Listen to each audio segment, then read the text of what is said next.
per thousand. In the town that I live in, our tax rate in Marlboro is $30 per thousand. So I'm paying almost double per thousand. My assessment's a lot lower, but I'm probably paying the equivalent to a resident that has a home that's 400,000 or 500,000 here, equivalent to my house. It's 240,000. Yeah, that's another one of those anomalies that people don't understand. Right. I'm like, I don't want to pay taxes either. I pay $8,500 in school taxes. I get it. And my house is a ranch, so I completely understand. You have a ranch, Matt? A ranch, yes. We have live in an orchard. Very nice home, but couldn't afford to move into Rhinebeck, that's for sure. Okay, you're live and recording now. Let me know when you're ready for Jeffrey. Do you have enough people to go, or? I'm ready. Yeah, you have Yep, three. let's go.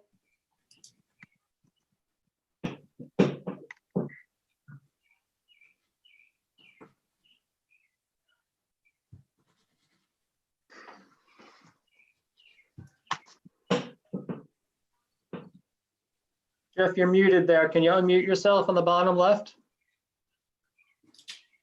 Oh,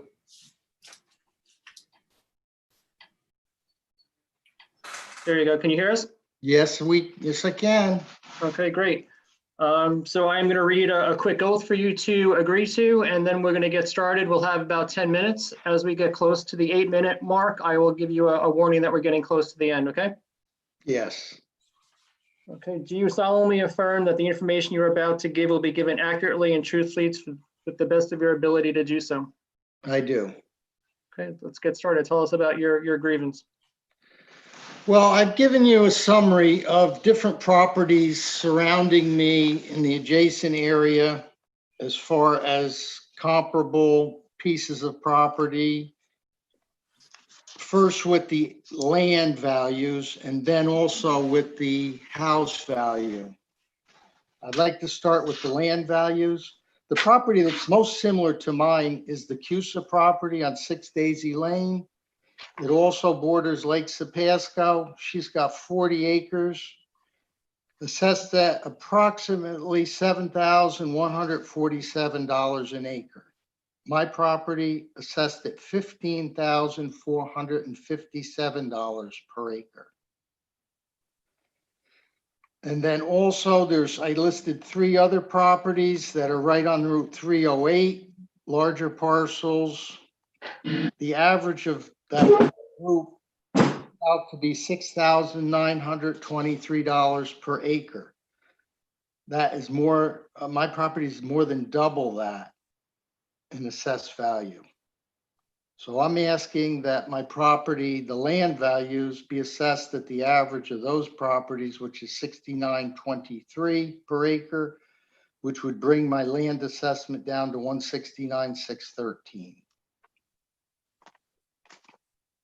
Can you tell me why those other properties are assessed so much less than mine? I don't have that information about the other properties. But don't you see that feel that that's a rather significant difference of properties that are in the general vicinity? I appreciate your data and I see it, and I think we're going to take a look at it. I know we will take a look at it. Okay, but you don't have any answers for me as far as why. Sir, we're here to hear from you. We're not here to, answer questions about other properties. We're happy to talk about your property. Okay, well, just tell me why my property is assessed at that much per acre if you can. Okay, well, that's something that we're going to deliberate on. Okay. Okay, then on the property, the actual square footage of the home that I have is a tiny little cottage, 648 square feet, probably built in the 20s. And I compared that with other properties. Again, the Cusa property. There's 2 properties in Lake Sapasco Village, Staley and Martin, and then 2 other properties that are on Lake Sapasco, separate. not in Sapasco Village. All of these homes are significantly better than mine in quality. No comparison to them and mine. And I've shown you what those houses are assessed at per square foot. The average comes out to be $118 a square foot. And my little cottage is assessed at $178 per square foot. So I'm asking that my assessment be reduced to the average of those properties, which is $118 per square foot. Would bring my assessment down to $76,464 on the home. Is your cottage on the lake? When you say on the lake, no. It's on a bluff that sits above the lake. So it overlooks the lake? Yes. But that shouldn't have anything to do, I wouldn't think, with the square. So are these two other houses, Rivkin, Crisona. They both sit on the lake and they're significant homes. Okay, thank you. Sure. Another major point on my property is that it has significant wetlands on it. And I found out as we tried to build a home down on the peninsula that sits on the lake, we spent $20,000 in 2 years of our time with the Rhinebeck Planning Board, who told us that we could build a house on that peninsula if we could obtain the septic approval. Well, we did obtain septic approval, and then they came up with other reasons why we could not build down on the peninsula. Making, I believe, the whole purpose that we bought this property was to build our dream retirement home on it, down on the peninsula. We were told that we could, and then subsequently they changed their mind and came up with excuses why we could not build down there. So to me, that severely devalues this property because you cannot build on the most desirable part of the property, which is down on that peninsula. And we found out this 200 feet from a wetland boundary is called the wetland buffer zone, which is basically unbuildable. So this renders a lot of our property and all of the lake frontage unbuildable. The only place on the whole property that you could build a house and see the lake is where the cottage is. So now to build a house on the property, we'd have to remove the cottage, demolish it. That was also part of, why we wanted this piece of property, is because we could have a tenant there to help pay for the taxes and things. And now if we have to demolish the cottage, it would, it's a large expense, and now we don't have a tenant to help pay for the taxes and such. So that's my rationale. That's why we're asking, that hurt us severely when the town decided that we could not build a house on the property where we wanted to. So one part of the town is telling me my property, you've devalued my property, and now the assessment has gone up, which contradicts what the planning board did to the property. That's my case. That's all I have to say. If you have any questions. How long ago did you buy it, Mr. Baker? I believe it was 5 years ago. And what did you pay for it? I think I paid $460 for it. Okay, thank you. Sir, did you receive a disapproval from the planning board? What is a disapproval? Well, you made an application to the planning board for approval to build on the property, if I'm Well, understanding? we had to get variances. The variances we were seeking was to build in the wetland buffer zone. Okay, and were those variance applications denied? Yes, Okay. And did you receive an explanation of why they were denied? yes, And did you, after receiving that denial, did you consider conforming the plans that you had to the planning board's reasoning?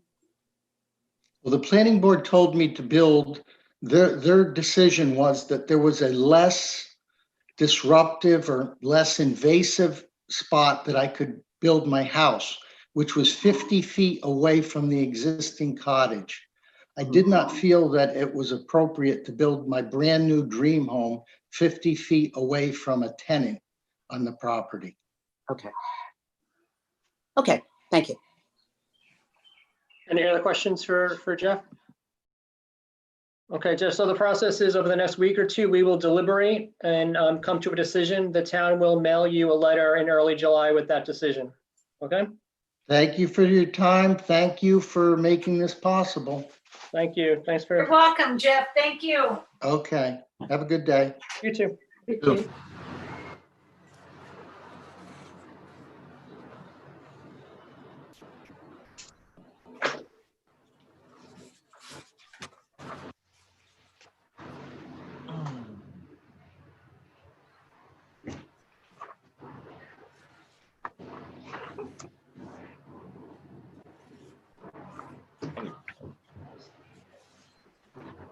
Rhinebeck.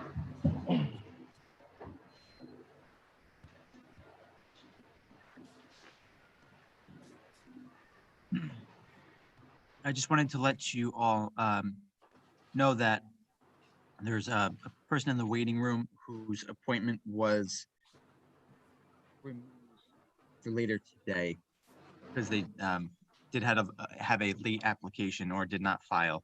Is that correct, Donna? I need to brush my hair.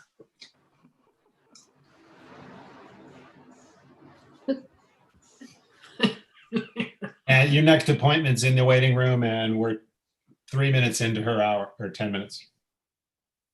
I think we take Sue Koff. She's got double time. We'll probably get finished a little early with her and then deal with this other person. I agree. I do too. Yep. Okay, Okay, here comes Susan.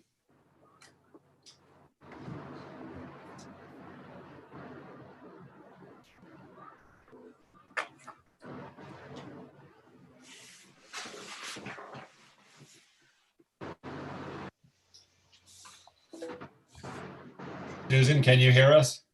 I can hear you. I can't see you, which is not so terrible. Yeah, believe me, in my case, it's good. Oh, well. Can you see me? No, but we can No. hear you fine. Oh, wait, start my video. I've never done this before. Okay, yeah, push that button to start your video, and then I think your video will start. There we go. Oh, there you are. Here you are. You see me, but I still don't see you. Are you hiding? Nope. Well, Try a gallery view in the upper right corner. You might be in uh, speaker view. There's two different views. Oh, yeah, you are in speaker view. I don't know where it is.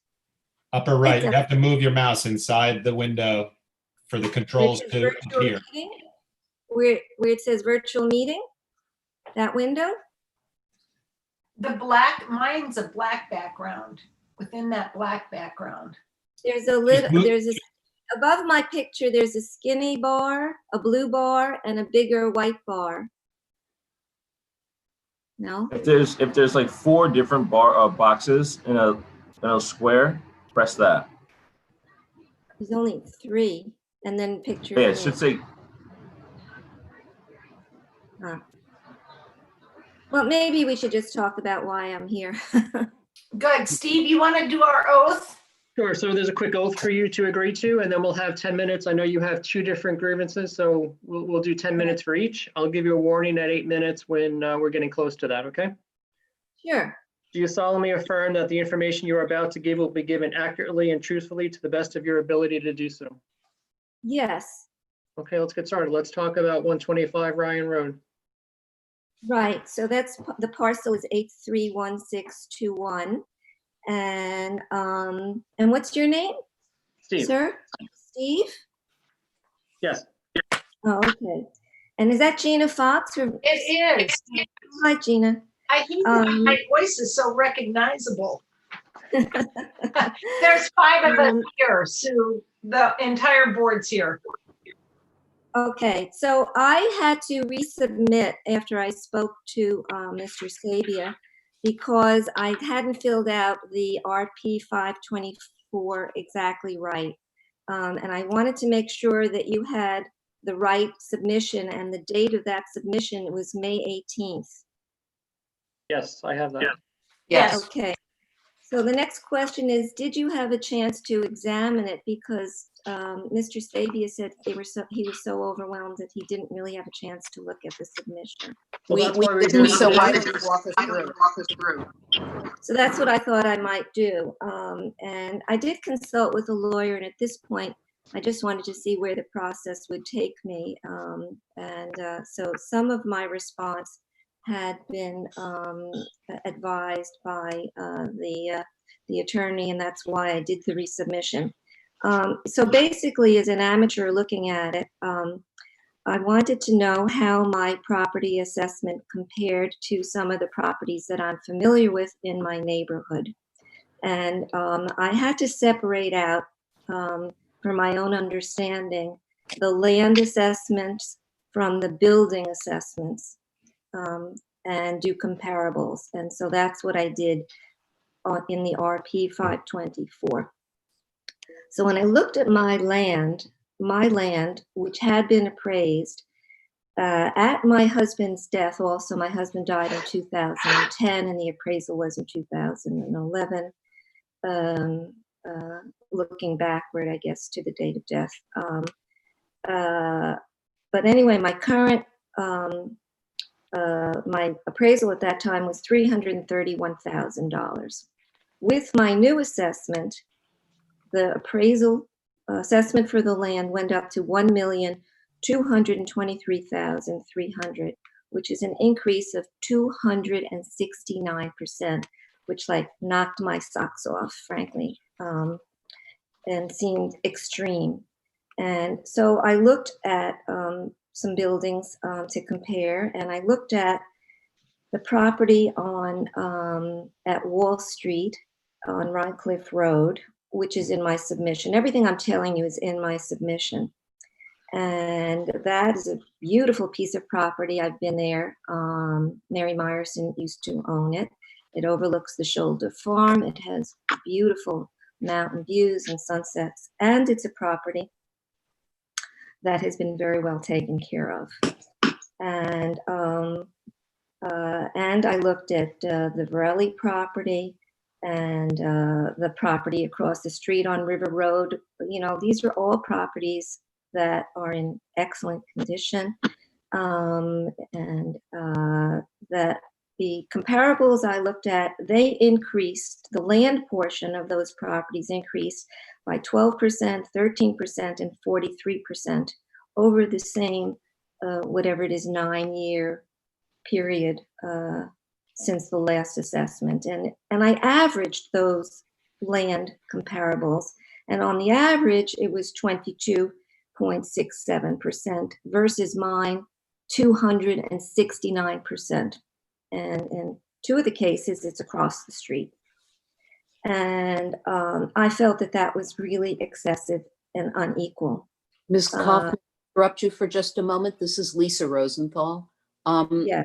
So if I'm understanding what you're saying correctly, you are comparing historic assessed values for your comparable properties. Is that correct?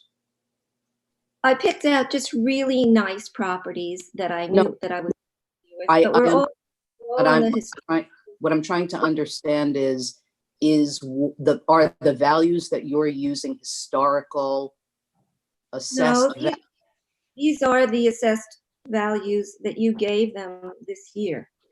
Okay, all right, thank you. They're from their property cards. Okay, In fact, I just so these are 2020 assessed values. Yes. Oh, absolutely. Thank And, you. And I compared them to what those assessments were in 2000 and is it 2010, which was your last town-wide assessment? Is that when you last did it? Okay, thank you. So that's how I got a 12% increase or a 13% increase or a 43% increase. And It that's was how I about got 12 years ago. 12 the years ago. assessment. Okay.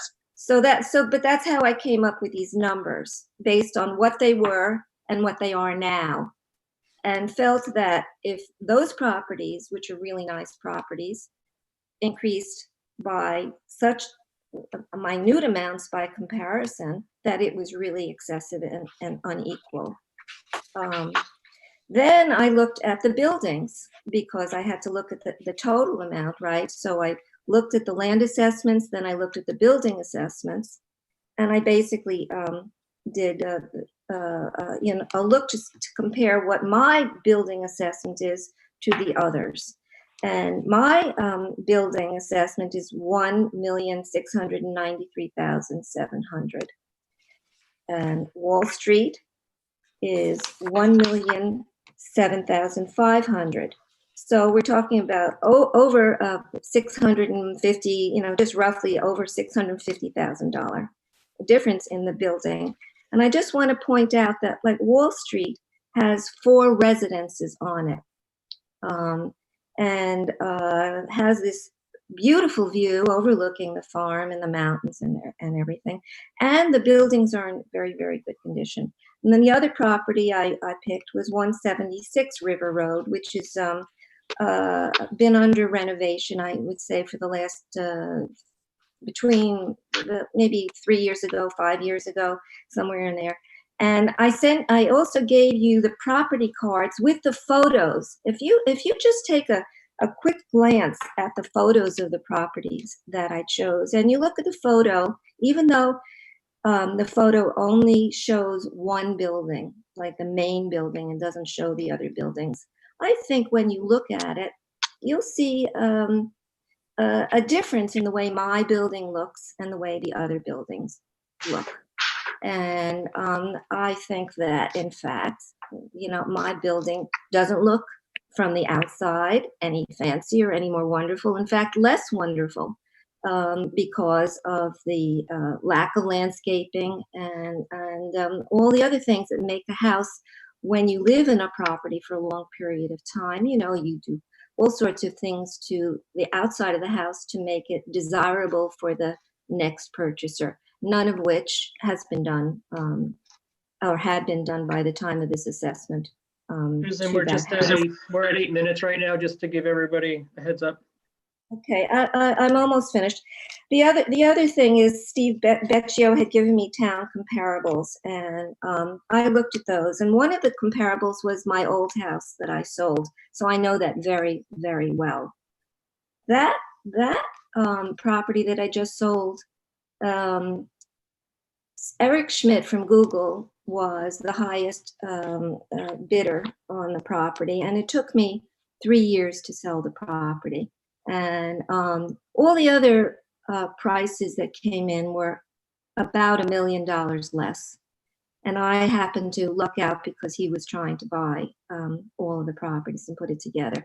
So I know that the concept here is that you base the value of the property on sales that you have. But when I look at the fact that my new property is now assessed higher than my old property, which had 5 buildings on it, 3 heating systems, 3 septic systems, and I have 1 building, and albeit it's a large building, my building is classified as a mansion. You take a look at the picture that you have of my house with 2 bedrooms, and it's a big house because I have a woodworking shop and I have a garden equipment room where I can keep a tractor underneath in the basement of the house. And I made certain choices about the way I wanted to live, and bedrooms was not one of them. I didn't need a lot. But to classify my house as a mansion and to classify my old house as a colonial is really quite remarkable, especially since the main house has 4 bedrooms, and then there's a rental apartment with another 2 bedrooms. Lastly, Steve Becchio, in his note to me when I was spoke to him about the assessment, he said to me something like a case could be made that my house could be at least equal to my old house or lower. Well, that wouldn't be satisfactory to me at all. But I think he was beginning to acknowledge that something was a little screwy here. So, and then lastly, I had looked at my assessment, my previous assessment, which was only at 45% of fair market value because it was an incomplete house. And so I brought it up to fair market value and added 55% for the completion of the house. And I came up with a number that was just under 1.5 million for the whole assessment. Okay, Susan, we're gonna have to leave this one here for now. Let's go on to the next one, and if we have time, we can come back. Steve, very little I think she's been doing both of them together with Oh, us. okay. We started out with the Okay, I don't have too much to say because well, I'll get to that. I just want to say that I expected something more around 1.5 million, certainly not almost double that at 3 million. And it's just, I just want to leave you with the thought that what I did was I took the land value by comparables, I took the building values by comparables, and then I just added them together, and that's how I came up with my evaluation. It seems like when I took that process, I have to say it seems a little bit low, but that's how I did it. That was my concept. I think when I compare that to what you came up with, I would say that there is room for negotiation here and to look at this seriously in terms of what you've done. And I would hate to have to take it further. I'd like to know what the process is for my finding out what your decision will be. But that you can answer that after I go over the other one also, or you can answer that question right now. We'll do that at the end, okay? Okay. All right. So that really is, do you have any questions for me on this property? I have one question. Do you happen to know the acreage of the Wall Street property that you've been using as a comp? It didn't have it on your papers. I have a property sheet here, and it would be, it's 10.56 acres. Okay, thank you, Sue. Okay, and mine is 20. Okay. All right. Anyone else? Nope. Okay. And am I correct? It was built in 2016? It was built over a number of years. It was started in 2016 and it was completed in 2000 and sort of 2019, the end of 2018.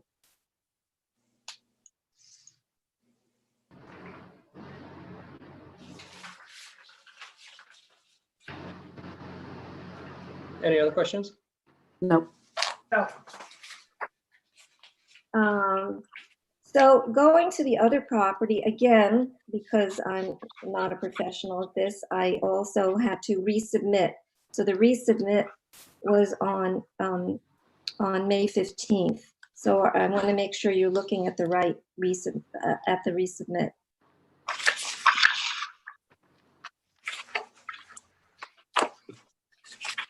Yes, May 15th, right? Okay. So the other, you discard or you just put an X through it. I just don't want it to get mixed up in any way. And here, I guess you'd want me to do the same thing, which is just sort of to review what I did. So it was formally assessed at $195,500 for 5.03 acres. And it is vacant land with no improvements, no electric, no water, just land. And it is adjacent to my other property. And it went up from 195,500 to 448,300. So that is an increase of 252,800. That's 129% increase, which also knocked my socks off. Can you tell me what you based that value on? Because when I spoke to, it was either Steve Becchio from Tyler Technologies or Mr. Sabia, I asked for some comps to try to figure out how they came up with this huge, huge increase. And do you have any comps for me? And they said, one of them said they didn't have any comps for me. Is that true? Or do you have any idea how they came up with it? We don't address during this portion of the process the assessor's work product. What we are here to do is to talk with you about what your reasons are for your belief that the assessment was not correct. So when we deliberate, we will have the opportunity to ask questions of the assessor if we think that's appropriate. Okay. So I didn't know what to do, and spoke to the lawyer and said I had to hire an appraiser. And I did. And I've submitted that. And she looked at 3 properties. And again, the result of that was that I feel that the appraisal shows that my appraisal is excessive and unequal to the 5 comparables that she has chosen and I submitted to you. And I just want to highlight her description here. She says, I have 5.03 acres with a gradual incline, lightly wooded, immediate view of the farm, Creed-Ankeny Farm, and distant view of the Hudson River and the Catskill Mountains. And this is a quote. Please note, it is the appraiser's opinion that the view of the farm is a deterrent to the property, and that's on page 8 in the 4th paragraph. And if you look at the aerial map, which I think I submitted to you, I'm not positive anymore, you'll see that the cow sheds are actually at the property line. And that cows are usually housed there. Now, I love the cows, and it doesn't really bother me. However, there is a smell of manure from the cows, which is not surprising, and that the farm spreads manure on the fields a couple of times a year, which may be a turnoff to a potential sale. And I just want to highlight that to you. I don't have anything else to really say to you about the evaluation. I just think it's a huge increase, and it is vacant land. And my other comment is that this town, and this may have nothing to do with how you view a grievance, this town wants vacant land. I am working at maintaining vacant land. I have absolutely no intention at this time, or for the rest of my life, if I can avoid it, of building another house on that property. However, I did my subdivision so that in the event when a child of mine might want to have a house there, that I could, or if I wanted a barn, I could put it there. I didn't know what the future would bring. But when you evaluate, when you assess vacant land at such a high amount, what goes through my head, and which would go through lots of people's heads, is, wow, I didn't know I could sell it and maybe get $450,000 for it. Maybe I should sell it. Or, wow, the taxes are so high, am I going to be able to keep paying the taxes on this? Then I'm going to sell it.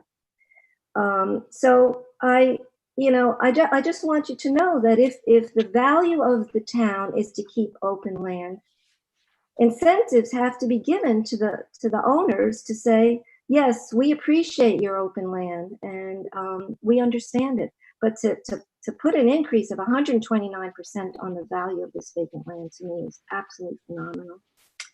So I guess that's all I have to say. All right, thank you very much for, well, we're just almost out of time, so I think we should just wrap up here. I think you explained your situation very well. Okay. Can then, you just, before I find out the results, is it a document that I get, or what happens? Yeah, we're going to deliberate over the next week or two and come up with a decision. That decision will be mailed to you by the town in early July. Okay. All right. Well, thank you very much, and thank you for your service to the community as well. Thank you. Thanks. Thank you very much, Sue. Have a good day. Thank you. Bye. Thank you.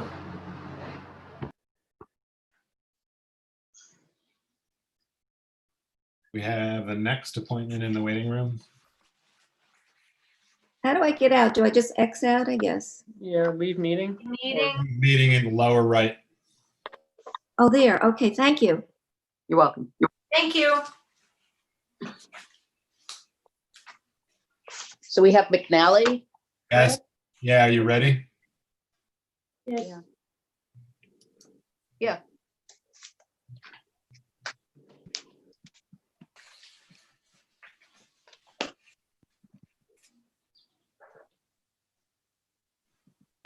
Hi, can you hear us, Mr. McNally? You're muted. Let's see. Go ahead. No, yeah, Back again. click the mute button again. Can you hear me now? Yes. Yes, Thank you. thank you. So talk to me about timing. We're 7 minutes into my appointed time, and let me know how much time we have. We still have 10 minutes. I haven't started the time yet. So let's do a quick oath and then we'll get into your grievance and why you're here today, okay? Thank you. Okay, do you solemnly affirm that the information you are about to give will be given accurately and truthfully to the best of your ability to do so? I do. Okay, good. Let's get started. Walk us through your grievance. Okay. There's kind of multiple levels. I would think that my government, who I'm talking to now, would take a look just at the first real point that we submitted, which is that Tyler, in his description of our property, is black and white, flat out wrong on 10 different categories, many of them massively. They have us in June of 2019 at 51 acres. We're in fact at 18 acres. The town's own record show this, but if you've looked at my list of 10, I would first ask, you as my government to acknowledge that you can tell me all 10 of my errors are correct, that we're correct, and you agree that there's 10 errors, or if you think there's only 8, go ahead and tell me which 2 you don't think are accurate. But I would think that we wouldn't have to go a lot further past. I've got 6 different issues, but I would think we wouldn't have to go a lot further past the fact that the outsourced folks here got 10 things materially wrong. Mr. McNally, you should tell us what you think are the bases for changing the assessed value. Well, I did in my submission. Do you want me to read my Well, submission to you? Here today. Do you want me to read my submission? You don't have to read the submission, but if you don't have to read the submission, but if you want to highlight certain things that you want to bring particularly Okay, to our so attention, item 1, that's what we're here as I submitted in writing, 10 of the maybe 18 descriptions of our property by Tyler are flat out black and white wrong. They have invented a full basement, central air conditioning, a detached garage, an in-ground pool, and listed our property as 2.5 times larger than it is. I'm asking my government, I think this is my chance to talk to you. Do you agree with that, or do you have a different view? Do you think that despite Rhinebeck's town records, we actually had 51 acres in June of 2019? We have your submission and your list of 10 factual errors. We physically have not visited the property. We cannot confirm or deny that those are true, but we're talking past each other. Rhinebeck's town records list the size of our land. The 51 acres in question were not owned by us until 2020. That's not a dispute. Do you need me to send you a copy of the Rhinebeck town records on this? No, sir. We have your submission. So if there are things that you want to highlight to us, you should go ahead and do that. All right. So there's 10 factual errors. I would expect as a citizen that my government would say, yeah, he's right about that. This is a terrible mistake. This is really flawed information. We can't use comparables or anything else in reliance on it. My second point, which you've read, is that because the land we bought, the empty adjacent land that we bought, was sold to us by a nonprofit charity in an arm's length transaction, the Attorney General of New York and which has to scrutinize these transactions, and the Supreme Court of the state of New York, Dutchess County, have established that as a fair market value of $3,500 an acre. And that would, given the acreage, 18.78 acres, that gives us a land value of $65,000. Tyler, in your documents, and this is one of their errors, says that it's worth $300,000. Tyler, my guess is, didn't consult the public records of the court and of the Office of the Attorney General on this, wasn't aware of it, and that's why they got it wrong. So as with their 10 factual errors, the land value error by itself would be a reason for a significant discount. We've sent you 2 different third-party appraisals. One was not done by us. One was done by a third party. Both are highly respected Dutchess County appraisers. Both are within the time period that you're talking about. And one appraises the land at $3,200 an acre, and the other appraises the whole property at $590,000 per acre. Then our 5th issue, and maybe in some ways this is really the crux of it, is this property is a working farm. I look outside my windows here. Yesterday, we were liming the fields. We were digging sheep manure. We were putting in new fences for sheep pasture. We had a deal. My government and I had a deal 2 years ago. We were in the same cycle. We were arm wrestling over the value. We came to an agreement. The agreement, I think, was $590,000 or something thereabouts. I'm doing that from memory, so it might be wrong. And then we had a 3-year moratorium. Well, I realized that the town-wide assessment gives my government a loophole to get around the deal they made with me. I worked for the government for 20 years of my life. I would like to believe that people like you of good faith, people like me of good faith, there were many times in my execution of my public responsibilities where I had the opportunity to jam it to somebody, and I didn't because it wasn't the right thing to do.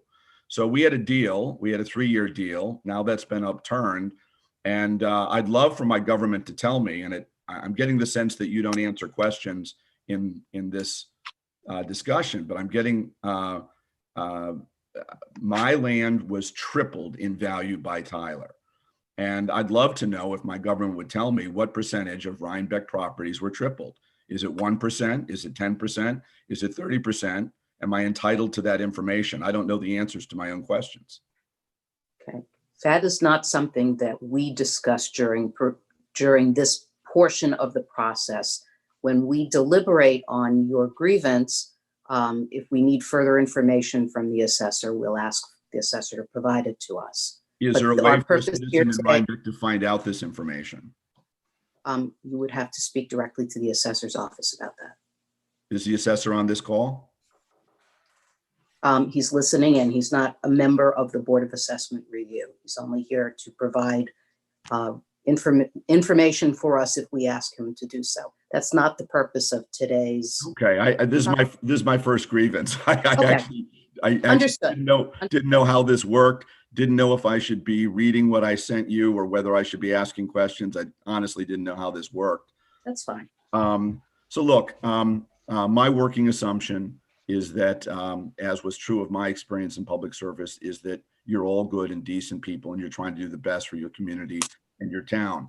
When I got, given that I had a 3-year deal with the town, when I got the announcement recently that they had tripled the value of my property for June of 2019, literally going from 500-some thousand to 1.5 million. My wife and I laughed. We're like, that's great. We had no idea we had a property worth 1.5 million. Our ship has come in. But in reality, this is a tired old sheep farm. It's nothing like the high-end estates that are among 2 of the 5 comparables that Tyler used. But if you look at Tyler's core comparables, they're 400, 500, 700,000. They're right in the sweet spot of where we sit. And so based on Tyler's own comparables, setting aside the outliers, which have swimming pools, get houses, one of Tyler's comparables is 6,000 square feet, literally twice the size of ours. It's a mansion. It doesn't belong in the same basket with ours. So when we saw this, we actually thought, not that you had made a mistake, but that Tyler had made a mistake. Mistakes happen. This is a big job. I know there were nightmare software problems. And when mistakes happen, all a citizen can hope is that the government will correct them, and correct them not by a little, but by a lot. Ed, we're almost at 9 minutes right now. Can I ask a quick question? Did Tyler walk the property at all, or how was the assessment done? No, Tyler has never been on the property. Would you be willing to let them come back to reassess it? I don't think so. I don't trust them, and I don't trust my government. And this call obviously doesn't increase my trust of government. I always thought government served the people. And I think you're telling me that this is not an opportunity for me to talk with my government representatives in a representative democracy. This is an opportunity for you guys to talk to me, to ask me questions. But I'd love to have a dialogue with someone who is in my government who will have a conversation with me, not one way. So I wish I had a basis to trust Tyler. My guess is, in your heart of hearts, you know that Tyler's numbers are wrong. They are in many cases. We're in the middle of a pandemic, and the town is up in arms because this is a very bad time with loss of jobs and income and assets for a terrible tax increase to be taking place. Mr. McNally, was there ever a pool on the property, or is there a pool now? There is a little hot tub that was completed, as Rhinebeck's records show, in late 2020. It's not a swimming pool. You can't swim in it. And it has nothing to do with a determination made in June of 2019. I mean, they're wrong, factually black and white wrong on 10 of the things they use to describe my property to you. They're just wrong. I have one further question, and I'll try to make it quick. You've referred a couple of times to a deal that you had with the town. Can you just tell us what you're referring to there? Yeah, so we had a previous grievance, didn't work out. My attorney and the town attorney met and tried to work it out and succeeded in working it out. And they made a deal at a number, I forget the number, it's in my submission, maybe it was $610,000. That now sounds right to me. And then under New York law, as you know, once you make a deal like that, you get a 3-year moratorium. Well, if you do a townwide assessment, you can break that deal. That's what the town is proposing to do. And I say really respectfully that just because you have the power to break the deal doesn't mean that you shouldn't, in your exercise of discretion today, honor a deal that my government made with me as a citizen of your town. And we're asking in our submission that that agreement be honored and that this be corrected. Thank you. I understand that. So the next step in this process is that over the next week or two, we will deliberate and review your packet here. The town will send out a letter with the decision in early July. Okay, thank you for telling me that. I actually didn't know how this works. Yeah, that's So I'm the next grateful. step. And look, as you can tell, this is deeply personal to us. We work this land every day. I really appreciate your service. I appreciate your good faith efforts and what you're trying to do for the town. And I know these are tough times for everyone in their work and their families. And I wish you and your families all the best. Thank you. You too. Thank you, Same to you, Sam. sir.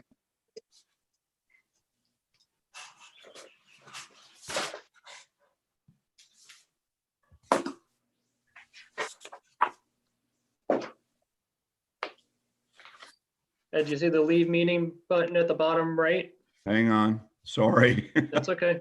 Okay.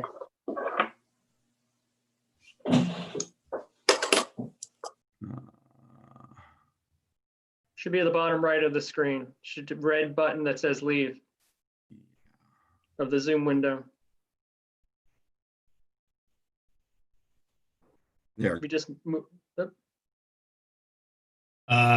So I have a Jim Satin, Shane, and a telephone number, 503-807-7875. Doesn't appear on any of our documents. Nope.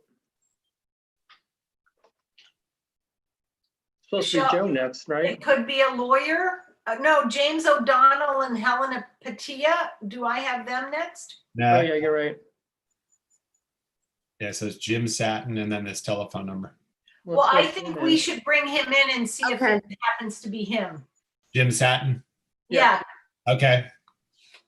Here comes Jim. thank you, Fred. Oh, there we are. I see you now. Okay, bye-bye. Hi, Jim. Do He's you not happen to connected be yet. James O'Donnell? He's not in yet. Oh, Oh, he's still muted. Are we good? We're good. we can hear you. Can you state your names, please, to make sure we have the correct people? All right, James O'Donnell and Helena Patilla. Great. We have a third party. His name is Shane Patilla. Love Hey, it. Shane. And this is the Hi, fourth Shane. party. I don't think we need to swear him in. No, but before we get started, there is a quick oath that I need you to agree to, and then we'll get into your grievance. We have 10 minutes to go through it. At the 8-minute mark, I will tell you that we're almost out of time and we can wrap it up, okay? Yep. You solemnly affirm that the information you're about to give will be given accurately and truthfully to the best of your ability to do so. Yes. Yes. Okay, great, let's get started. Walk us through your Where's grievance. Shane? We have a third party Is he joining. on? Shane Patilla? Oh, I thought you meant your little boy or little So, child. No. Yes. Shane We have a 503 phone number. Yes, Is that- that's it. That's it. That's Yeah, can it. you admit them into Can the you room? admit him, please? He I did our just did. numbers. I just did. Sorry about that. That's okay. Are you there, Shane?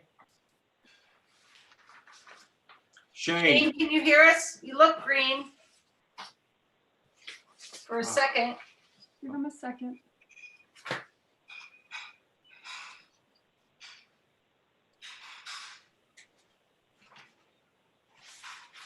we got 10 minutes. Shane, can you hear us? We need to go ahead. All right, here, do it on. Are you, He's here. There he Hello? is. Shane, you there? no, this is not Shane. Oh. This is Robert Miller, and I had a confirmation for a 6:30 appointment, but then Give him the wrong the Oh, Zoom then- okay. information said 9 a.m. Okay, so So, you're not with I'm- this case. I'm sorry, you're gonna have to I'm leave. sorry. The area code's 404. It's a 404 number. Okay. Georgia, Do we have him on the iPad? maybe. Hello? Yes, Shane, are you in the meeting or not? no, for some reason, they didn't let me in Okay, can we do it this way? Yes, we can hear him. Yeah. Okay, Yes. the guy's gonna swear you in. Okay, Do you solemnly affirm that the information you're about to give will be given accurately and truthfully to the best of your ability to do so? I do. Great, let's get started. Okay. A couple of, I wanted to run through a couple of facts. Then I'll go through the town of Rhinebeck's assessment and then the owner's assessment. A couple of facts that are relating to the property. One thing I wanted to point it out on the grievance letter that was sent in by Helena and Jim. It lists that the property is 170,000. That 170,000 represents the purchase price that was paid for the property, which is located in Hyde Park. It's a one-family house. And this one-family house contains a garage, which is in the town of Rhinebeck. Now, that garage was turned into a livable space. The livable space is the 352 square feet that is listed on the assessment. One of the big keys here, there's not a true market price for this property, as there was not any selling price attached for this separate property. Everything was tied in with the main house that was in Hyde Park. Also, that's making this a unique situation. There's two parcels and it's only on one deed. Again, the one family house is in Hyde Park, and this garage apartment is in the town of Rhinebeck. So who's paying the taxes on that other structure, the Hyde Park section? We are. We are. We as the owners, yes. We bought it as on one deed, the two structures. So you bought both structures for 170,000. That's Correct. correct. Yes. And you're being assessed 170,000 for each structure in each tax? No, we're being assessed 110 right now. The tentative new assessment was 110 just for the small space on 18% of an acre in Rhinebeck. So that's only the garage, converted garage portion. Right, which the previous owner did get a C of O from you. Okay, so everything is up, legit. So the vast majority of the 170 sales price went to the main house that's in Hyde Park. Right, which is also it's a 3-bedroom house. It's a real house. And you get a tax bill for that from the town of Hyde Park? Oh yeah, Oh, yeah. about 10 or 11 grand a year, yes. So we're getting double taxed for the school districts. We're paying for 2 school districts. And maybe we should go into the, Shane, if you want to go into your breakdown of how you got to your assessment. Let him finish. A couple other things is the property in question is on 0.18 acres, and it can't be improved from the current structure due to the topography. It has a 45-degree sloping downward grade from the road, making it a very undesirable lot. The property itself is unsellable as a separate unit than the single-family house in Hyde Park. Also, the property on the assessment is listed in fair condition, and all the other comps are normal or good condition. Another point I want to bring out, the property is listed with a basement. However, this basement cannot be accessed from living quarters. So calling it a basement is probably not a good, accurate statement of that. And the property acreage and the building size is the smallest of all the comps that was done to come up with the $110,000. What I would like to do next is walk through the town of Rhinebeck's assessment. The total assessment that was done is $110,700. If you break that down into land and building, on the assessment sheet, you'll see that the assessed value of the land is at $62,100.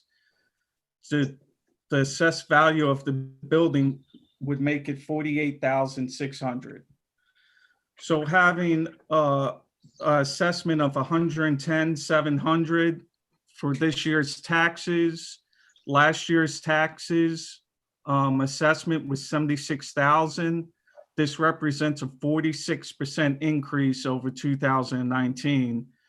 And if you look at the market increases in the town of Rhinebeck, it's 6.2%. If you have the supporting documents that Helena and Jim sent in, you can find that in Appendix C. So the next thing I would like to go through is how the owners are assessing how much this property is worth. Now, I want to point out that the data that has been used to do this assessment is the exact same data that the town of Rhinebeck has used. The comps that were done to make the town's assessment is the same comps and data that's used to do this assessment. So the owner is assessing that the building is worth $41,128, which is not that far from the value of the building of the town. The town is saying it's $48,600, which is roughly about $7,000 difference. Where the big issue is here is the value of the land. We're assessing that the value of the land is $10,093. The county is assessing that the land is $62,100 to bring the total owner's assessment of this property at $51,221. I want to walk you through how the owner came to the valuation of the building. And next we'll go through the owner's valuation of the land. Yeah. In order to get the valuation of the building, we took the 352 square foot building. We multiplied it by a square footage price. And this, we picked the lowest square footage price of the 5 comps that's on Appendix A that the assessor provided. It's not there anymore, though. Are we all on? Yeah, keep going. Stop. Shane, keep going. It's okay, I'm Shane. sorry, I have other people yelling at me. No, it's fine. Keep going. Yeah, So the you're doing lowest great. price per square foot, we use that because of the condition equals fair. Every other comp was listed as normal or good. So if you take 352 times 116.84, you get a total building assessment of $41,128. Okay. Now, the way the owner's valuation of the land came about was we took the average cost of acre per comp sheet. So we took whatever the cost of the land was on those comp sheets and compared it by the lot size. So if you take the average cost per acre, it comes out to $56,073. I believe that would be a fair price per acre in the town of Rhinebeck, and you can see Appendix B for that. The lot size at 24 Old Route 9 equals 0.18 acre, which if you took 0.18 times the 56, it'll give you the value of the lot at $10,093. The town of Rhinebeck's assessment at $62,100. If you were to equate that into an acreage, it would equal out to $345,000 on a per acre basis. And that's almost 7 times higher the price per acre than any other comp that has an acre or higher listed. So that's how we're coming to the valuation of the building of $41,128, and that's how we're coming to the valuation of the land of $10,093. If you look in Appendix A, it will have Helena and Jim's property listed, and then you have comps 1, 2, 3, 4, and 5, which was listed, all the data that was on there. We used the assessor's data. We did not come up with our own data. And then in Appendix B, you will see the map that was used. You can look at the dollars per square footage, which clearly is listed on the assessor's spreadsheet. What he doesn't have is the dollars per acre. So we just took the land cost and divided by the acreage of the property to come up with that, and then came up with an average. And in Appendix C, we pulled some data off of Zillow, which shows that the year-over-year value. So the assessor is saying that the property is worth 110. It's really hard to put a price on this because of the unique situation. The owners contend that the value of this property is more in line with 51,000. Okay, great. Thank you. We're just at about 13 minutes. I did let us go long because we got a late start. Does anybody have any questions for for James, Helena, or Shane? I just have one quick one. I'm sorry. How much is the complete acreage with including the house in Hyde Park? I think it's just under 1 acre. It's about 78% of an acre. Okay, thank you. Thank you. May I say one other thing and then we're done?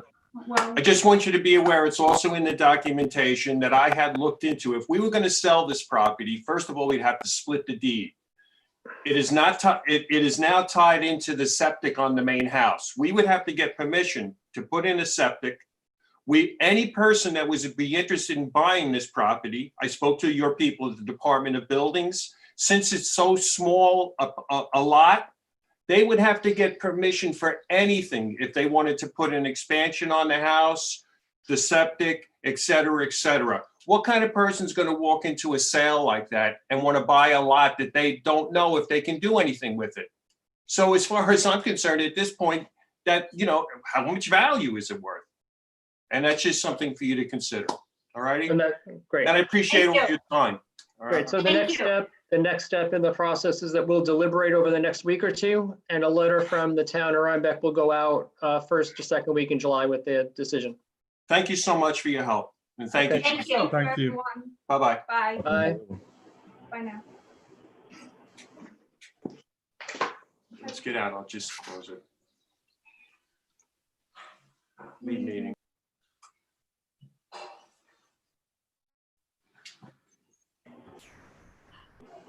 I had 3 in the waiting room, a Paul, an iPhone 575-859, and a telephone number 845-626-5155. That 626 iPhone or phone number is the third one we've got. Which We've name? got 2 ahead of that one. That's Epstein. Yes. Do you have Gelb? But I don't recognize the other. There's a Paul and then iPhone 575-859. Paul looks Yeah, like the that's the second. next one after the one we're Oh, supposed yeah. to- So let's take the other. Maybe Joe is on his cell. The I don't iPhone. know. Yeah. Yeah. Maybe he's on the iPhone. All right, here comes the iPhone. Let's see who that is. That's Joe. Okay. Looks like. Yeah. Hello, Joe. Hi, You're Joe. You're on muted. mute. You got to unmute yourself. Bottom right, bottom left of the screen. There you go. There you There go. you go. Can We you hear can us? hear you. Yeah, I can hear you. Okay, Joe. So we're going to have a quick oath for you to read, and then we'll get into your grievance. Okay. Okay. So do you solemnly affirm that the information you are about to give will be given accurately and truthfully to the best of your ability to do so? Yes. Okay, we're gonna have about 10 minutes to do this. If we get to the 8-minute mark, I will give you a warning that we're getting close to the end, okay? Okay. So walk us through. Well, you should have 2 pieces of paper. One is an appraisal, and 2 is a 2.5-page presentation with some pictures. Yes, we've got that. Okay, hopefully you all have had it. Tyler praises it at 195,200. The appraiser calls it 125. I call it 107,200 with my own way of getting there. Entrance to the parcel, and it's a 16-acre parcel. There is a stream. It's wetlands, and you would need approval from the planning board as to whether you can get that. It's a 50-foot flag lot. The pole is 50 feet, and the whole thing is wetlands, and there's a running stream through it. Pete Huber, who some of you may know is a local excavator for many years. He estimates to gain entrance would be $38,000 to put a pipe to channel the stream. Those of you who've been before the planning board know what a rigmarole it is to try to get permission to go through wetlands with an active stream. Also, the parcel is bisected by power lines. The Tyler people took into effect the power lines because they did reduce their initial appraisal when I pointed out that there were power lines bisecting the property, but we didn't really focus on the stream. And at that point, I didn't have an estimate from Uber as to how much it would cost to go through the stream. The parcel right next to my parcel was sold in 2014, and Tyler says that's too old, but that was 27 acres sold for $95,000. They were trying to sell that to me for a number of years, and that would be the most natural entrance into the 16-acre parcel through Peacock. But that was sold for $3,500 an acre. I also point out that Rugi behind me has a 30-acre parcel with frontage on 9G, and that's appraised at $8,700 an acre, and that comes from the same developer that I bought my 16 acres from. We both bought at the same time, I believe. So that's really basically it. The appraiser says 125. I say 107, 200. But I think clearly the 195, 200 is too high for that parcel.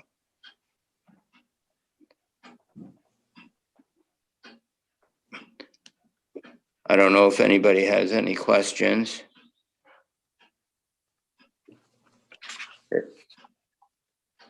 No. I don't. No.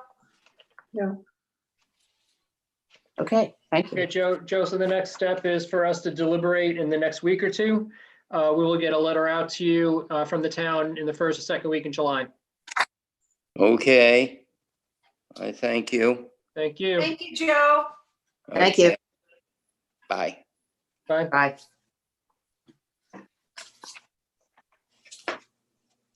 Now, Paul, McLaughlin. I have a Paul in the waiting room. Shall I let him in? yes. Yes.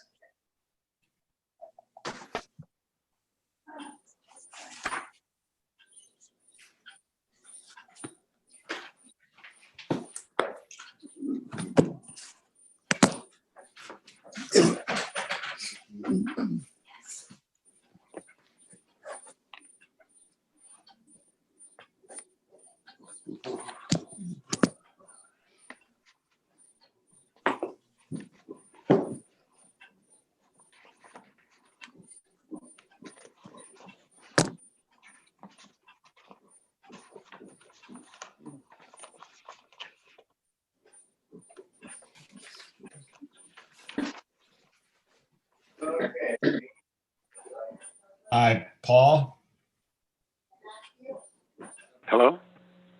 Hi, can you hear us? Hello, Paul. Yes, I can. Okay, This is great. Paul So, McLaughlin. hi, welcome. Hi. So I'm going to read you a quick oath to get started, and then we'll go through your grievance. We'll have about 10 minutes to go through it. When we get to the 8-minute mark, I will just give you a heads up that we're getting close to the end, okay? Okay, thank you.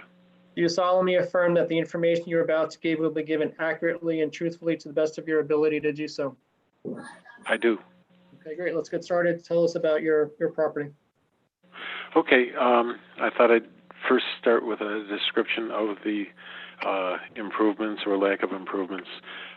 We moved into the house in 1999 and did quite a bit of cosmetic changes. Removed a wood-burning stove from the living room, replaced all the carpeting in the bathrooms with tiles, put a concrete floor in the basement. It was dirt up to that point. Put a new fireplace in the den,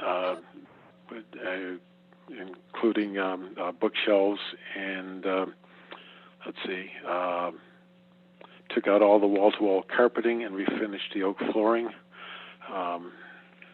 The men who did that work said that this is the last time that that floor will be able to be refinished because it's very thin. New paint and curtains. We rebuilt the stairway to the second floor with wider treads, which caused us to have to move the front door about 2 feet, and then we had to put in a louver to visually balance the front of the house. I think that's pretty much it for improvements.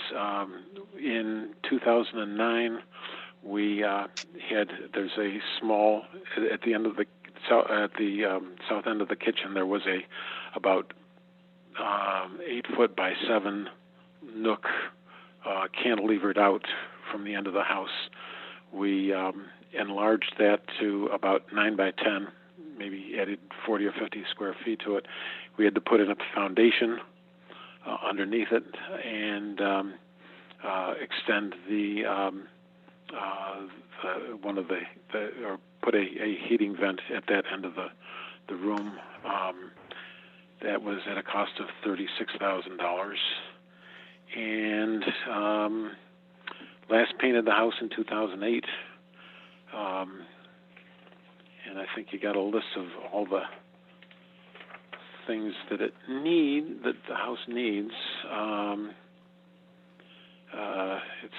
It has forced hot air, which is not the best thing. My wife's allergies have been bothered her for the last few years. We had the system vacuumed out last year, but didn't really do much good. The upstairs is very rustic. 2 of the upstairs rooms, one of which is listed as a bedroom, each have one electrical wall outlet, and they have 2 of the rooms have no heat at all. I'll skip about the mice. Some of the upstairs windows don't open on top. They were painted shut at some time in the past. We haven't fixed that. And some of the upstairs windows also need to be propped open. The what do you call them? The counterweights are gone, and they just without something to prop them open, they just slam shut. That's pretty much it. I'd looked at 2 online estimates, and these are not. Nobody came from Zillow or Realtor to verify anything. I think they're just going on available information, including perhaps the town tax rolls. But Zillow.com appraised it at $832,000. I think I checked it this morning. It was up to $837,000. Realtor was $569,000. The average of those is about $700,000, which I think is a reasonable value for the house as it is. Why don't you talk us through some of your comps that you found?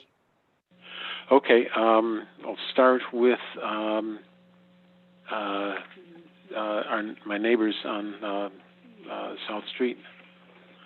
So there are 2 houses on the west side, and 3 on the east side, and 1 across the lake. So 14 South Street sold recently for I think somewhere around, I forget the number, but it was close to the $900,000 $990,000 that's listed in the tax rolls as the full market value. And all of these numbers came from the tax rolls, from the proposed new assessment. I haven't been in that house in a long time, since John and Mary Honey lived there, which is, I think, going on 10 years now. And they always, the house and the grounds were absolutely immaculate. As I say, I don't know what has happened since. 16 to 18 South Street, Robbie Schiff has made some major improvements in the past few years, putting a tin roof on the entire house, which is an upgrade. I believe it was a shingle roof before that. And built a new kind of a party room, not attached to the house, but very close to it. And as I say, our own improvements at 20 South Street have been very small by comparison. Even more impressive, at 22 South Street, over the past 3 years, they have pretty much redone the entire house. The couple who live there do most of their own groundkeeping work there, and they keep it looking absolutely beautiful. I think what used to be either a garage or a carriage house has been converted into living quarters. It's a 2-story. I'm sure that's part of the very large square footage of the house. It's about almost 3 times the square footage of our house. In 24 South Street, haven't been in that in a few years, but I know that the Fishers, they put on a large ground floor extension some years back when Mrs. Fisher became ill. And 26 South Street, I don't really know anything about. I'm just a little astonished that the 3.4 acres, which is about a little more than 5 times the size of my lot, is only $208,000 a higher land valuation.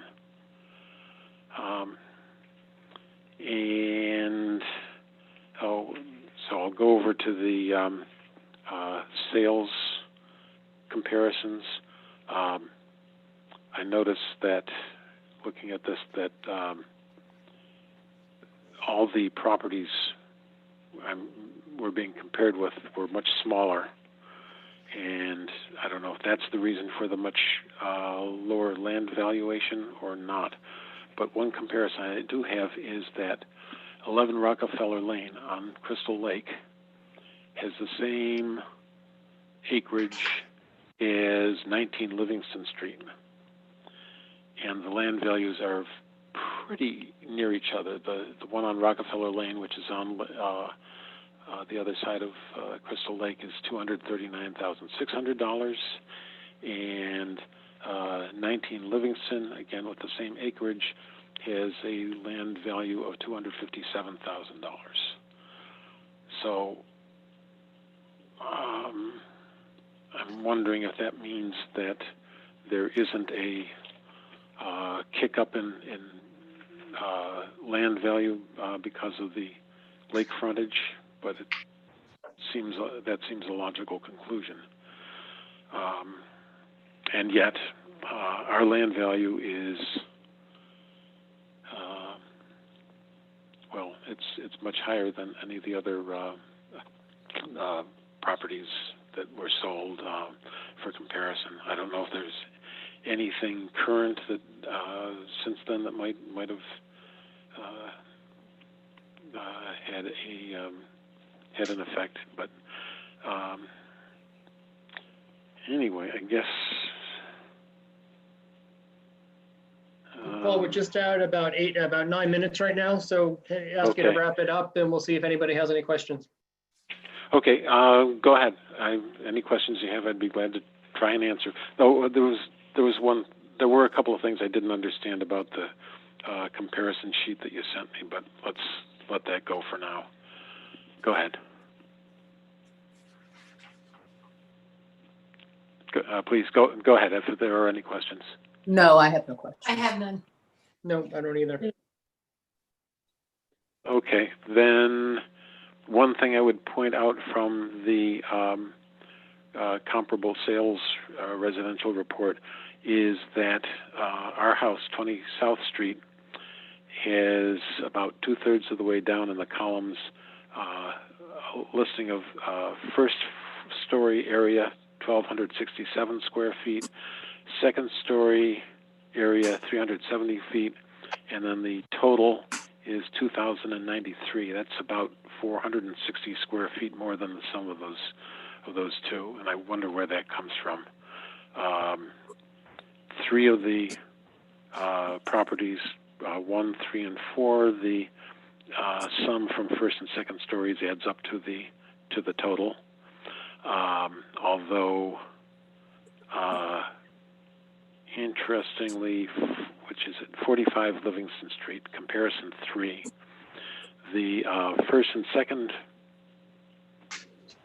stories add up to the total, but there is also listed 467 square feet for a finished basement. I don't know whether that gets, I mean, it seems like maybe that should be counted in or factored in somehow, but Okay, so anyway. we'll take a look at those discrepancies when we do our deliberation, which is the next step. So over the next week or two, we will deliberate and go through your grievance. We'll come up with a decision, and the town will send a letter out early July with the decision.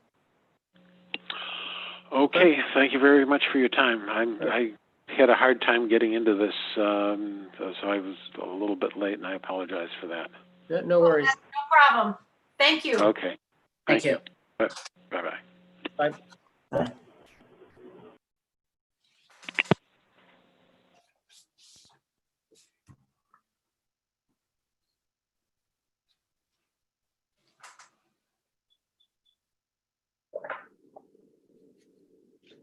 Do we have Epstein?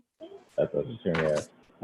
I have a Gail Saucier, and then we have 2 telephone numbers, 626-5155. That's Epstein. yeah. That's That's who it. we have next. And then what's the other telephone number, Fred? 642-7608. That's Gail. Gail is our next one, QPS Properties. Okay. That's after Epstein. Yes, after Epstein. Okay. Hello, who do we have on the line? Martin Epstein. Good morning. Good morning. Okay, so before we get started, I'm going to have a quick oath for you to read, and then we'll have 10 minutes to go through your grievance. When we get to the 8-minute mark, I will give you a heads up. Okay. You solemnly affirm that the information you're about to give will be given accurately and truthfully to the best of your ability to do so. Yes. Okay, let's get started. All right. So should I start? Yes. Please. Yes. Okay. Well, you have a packet that I submitted. Do you have that in front of you? Yes. Okay. Well, so I'm thinking that that I have an excessive assessment higher than the actual market value of my home on 11 Livingston Street. On February of this year, 2020, I have a tax receipt, and I was assessed full market value for $289,900.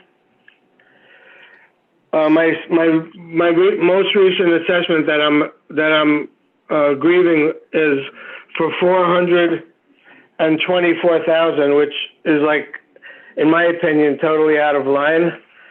I have a house. There is a house on as you have the information on Livingston Street, that's just two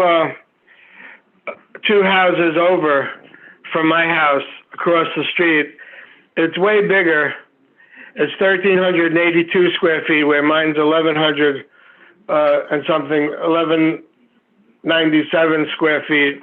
It just sold May 14th for $344,000.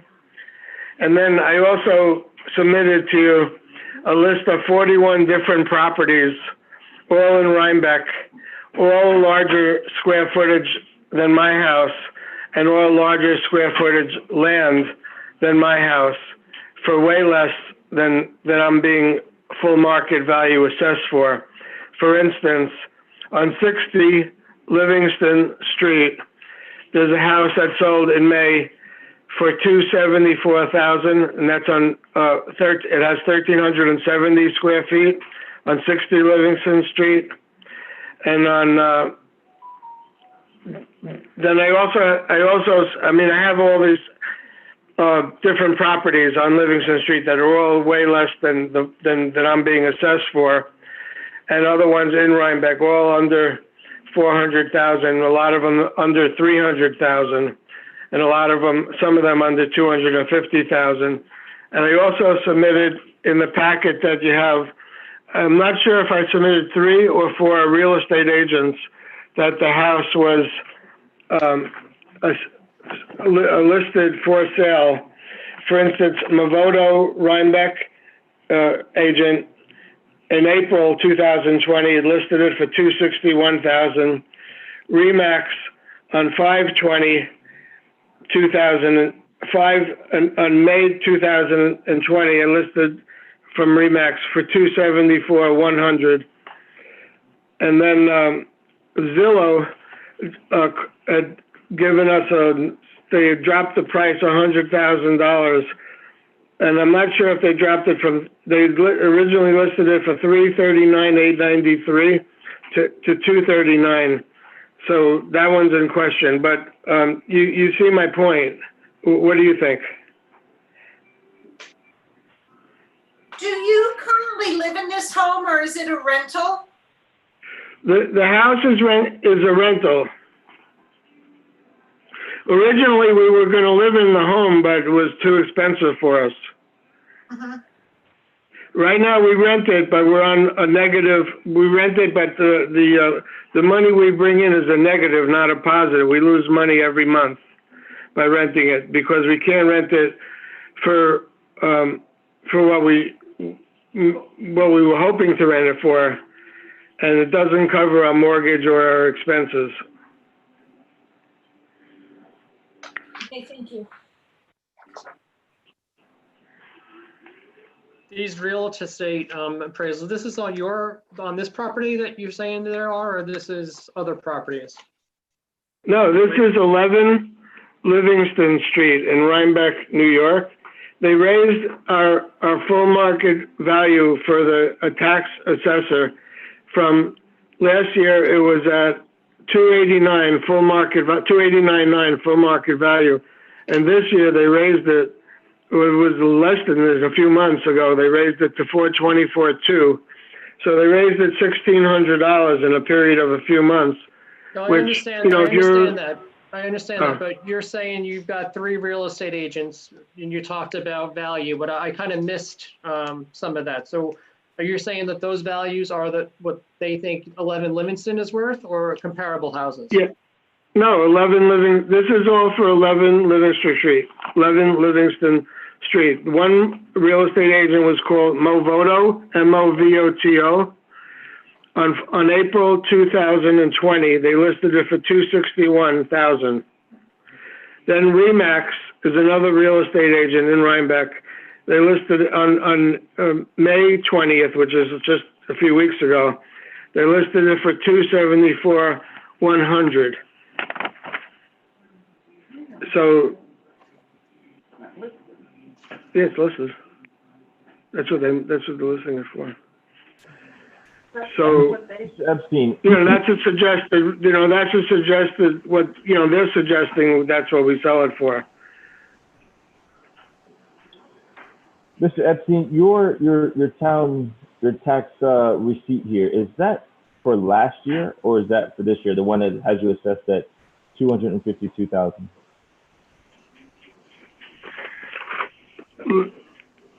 That's for, the 252 was for 2019, 252.2.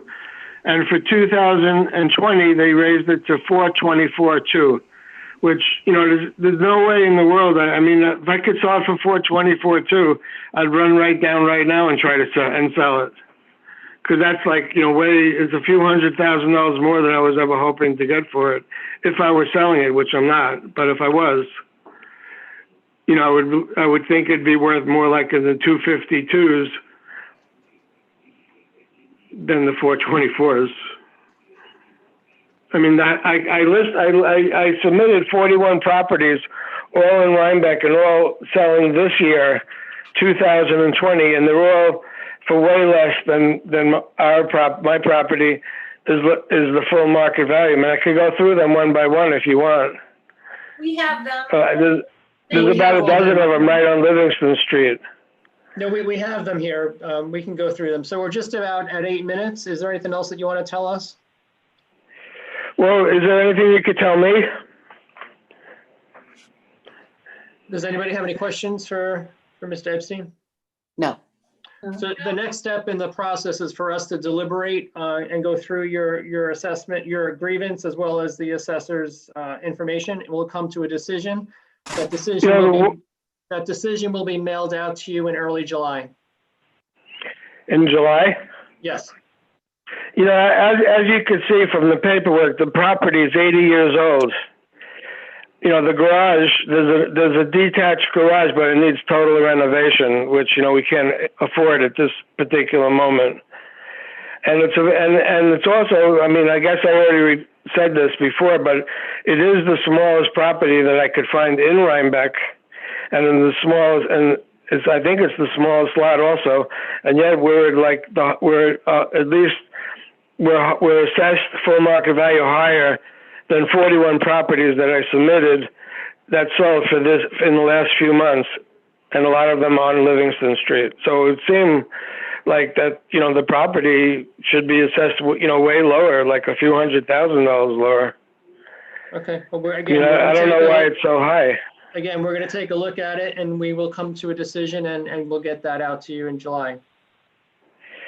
Okay. Well, if you have any additional questions, I could get. I mean, I don't know if you have my number, I could give it to you if you want it. Here on your form. It's on your form here. Okay. Well, I appreciate you listening to what I have to say, and I hope you come to an equitable solution. Because you know, the property, I mean, it's really it's too much for me to pay, and it's not even figured into what I'm trying to rent the house for, which, you know, I can't get. You know, I don't think I could get more. So anyway, well, thank you. Thank you. Thank you. Thank you. All right, thank you. Stay safe. You too. You too. Bye-bye. Bye. Fred, you want to let Gail in? Yep, here comes Gail. Thank you.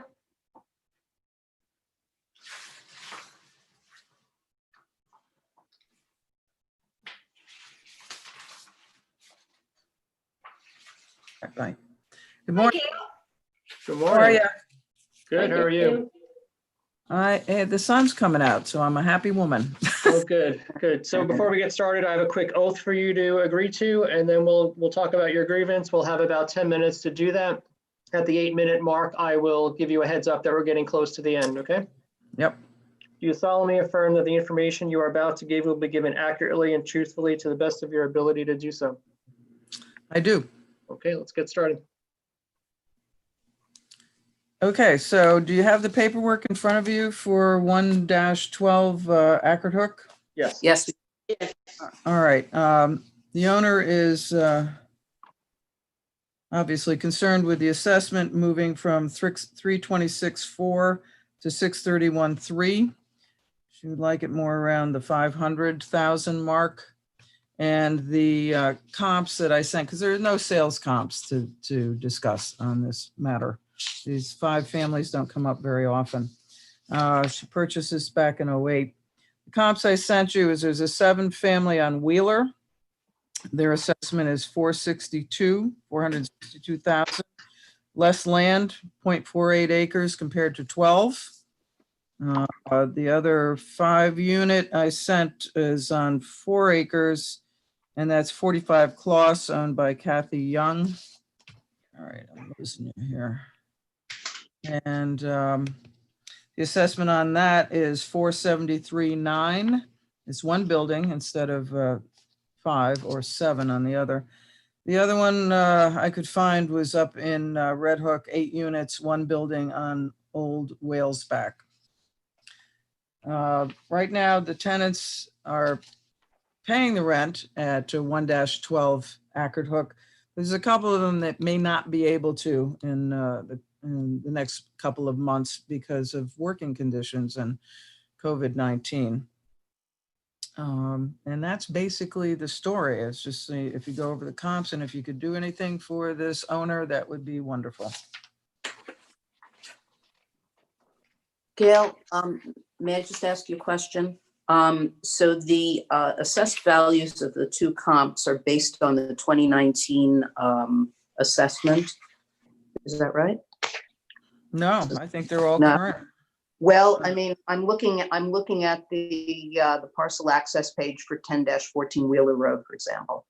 And what I'm seeing is the valuation as of 7/1/2019, because the final roll here is not going to be until 7/1/2020.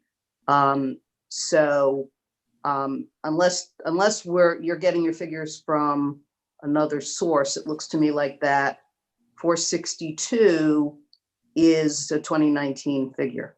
So am I misunderstanding that? No, you're not. I thought these were current numbers. I apologize.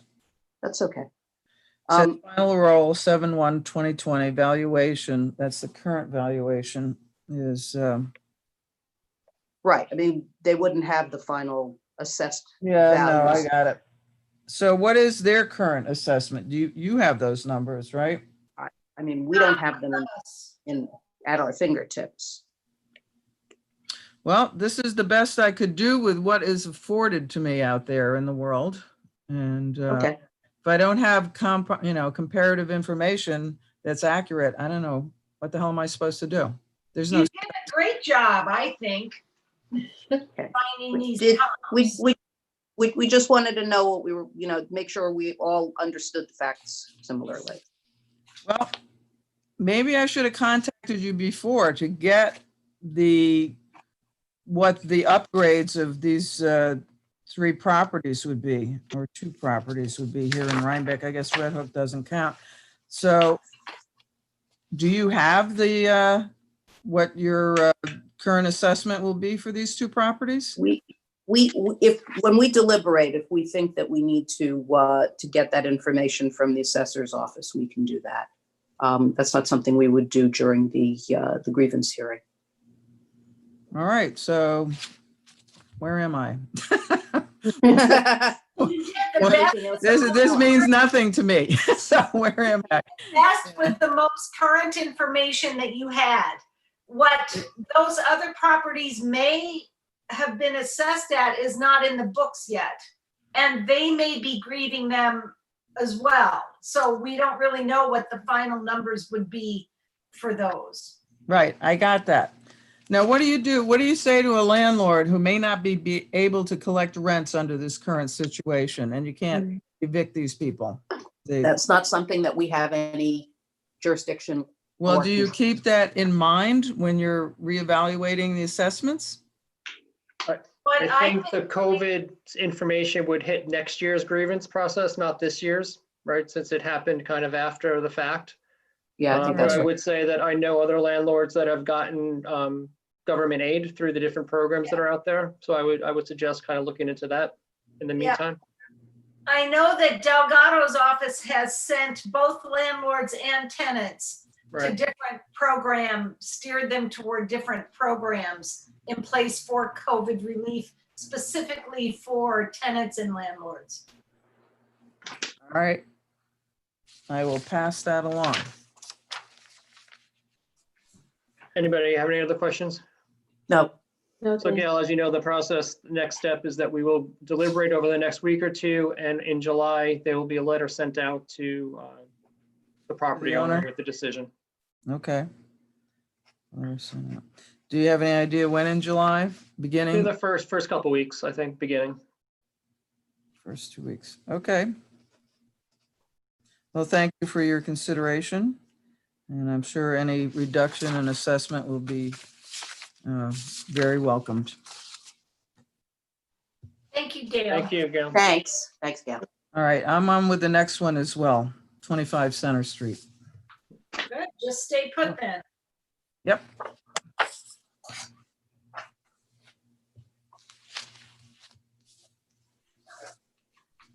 The only person I have in the waiting room is Lauren Belvin. I think we're good with Gail for the next one too, Fred. Yep, I'm leaving Gail in. Okay, so anytime you want to get started, I've reset the clock. You're still under oath. Yes. Let's get going. I'm here. Okay, tell us about this one. Weigel and Ho, they want to sell this three-family they've had for a long time. Helped him out with tenants over the years. The only comp I sent, left an additional comp in your mailbox the other day.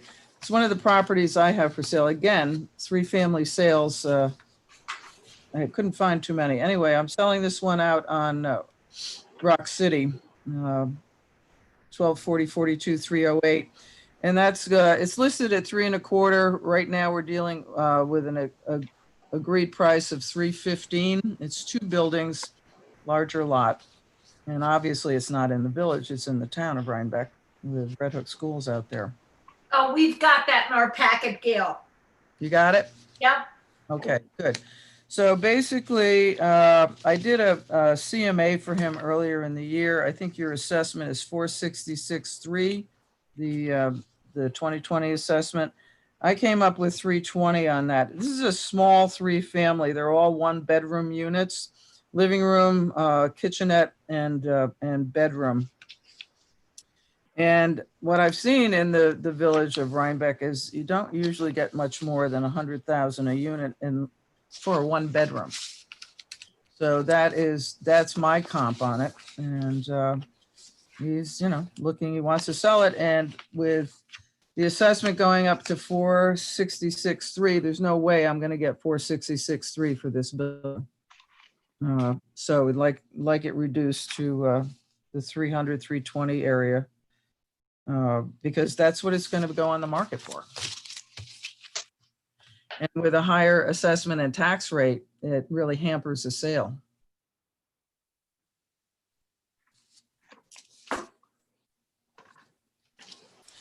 Because let me go back to 1240 Route 308. I agree with that assessment last year. It was 403,000. We got it down to 3 1/4. I think the market value was 373. But that really helped me get a deal on that property out there, is lowering the assessment on it. Gail, can you just talk me through where this 25 Center is? Is it north or south of Town and Village Hall? It's north. It's just before you get to Livingston on the right, Gina. There's a little, right. I think it was a barn at one point or something in there. Oh, yeah, I got it. Okay. And it's, the side of the building is towards the street. Parking is, he's got 3 spaces, macadam spaces there. There's no garage. Yeah, I know which one. Okay, thank you. Goodbye. Goodbye.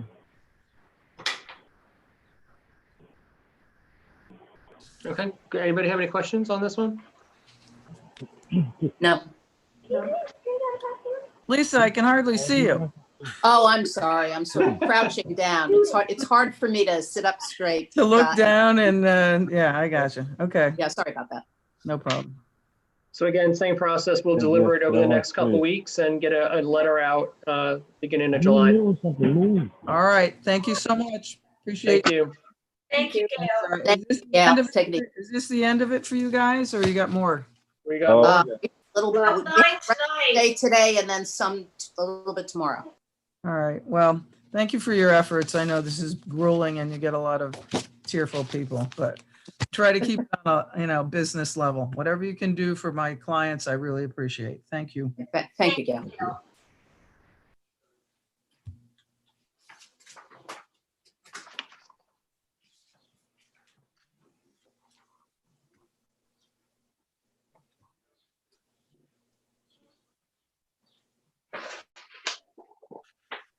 Are we ready for Val?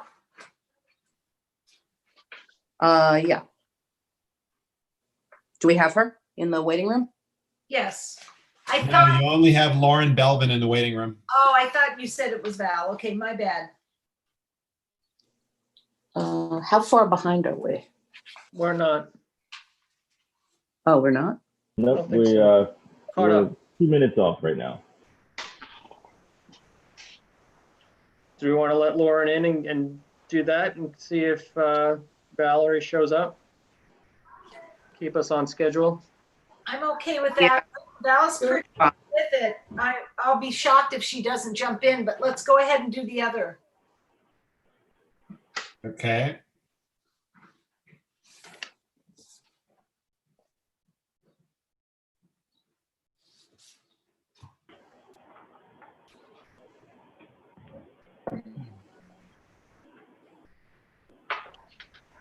Hello, Lauren, can you hear us? You're just muted there on the bottom left of the screen. Can you just unmute yourself?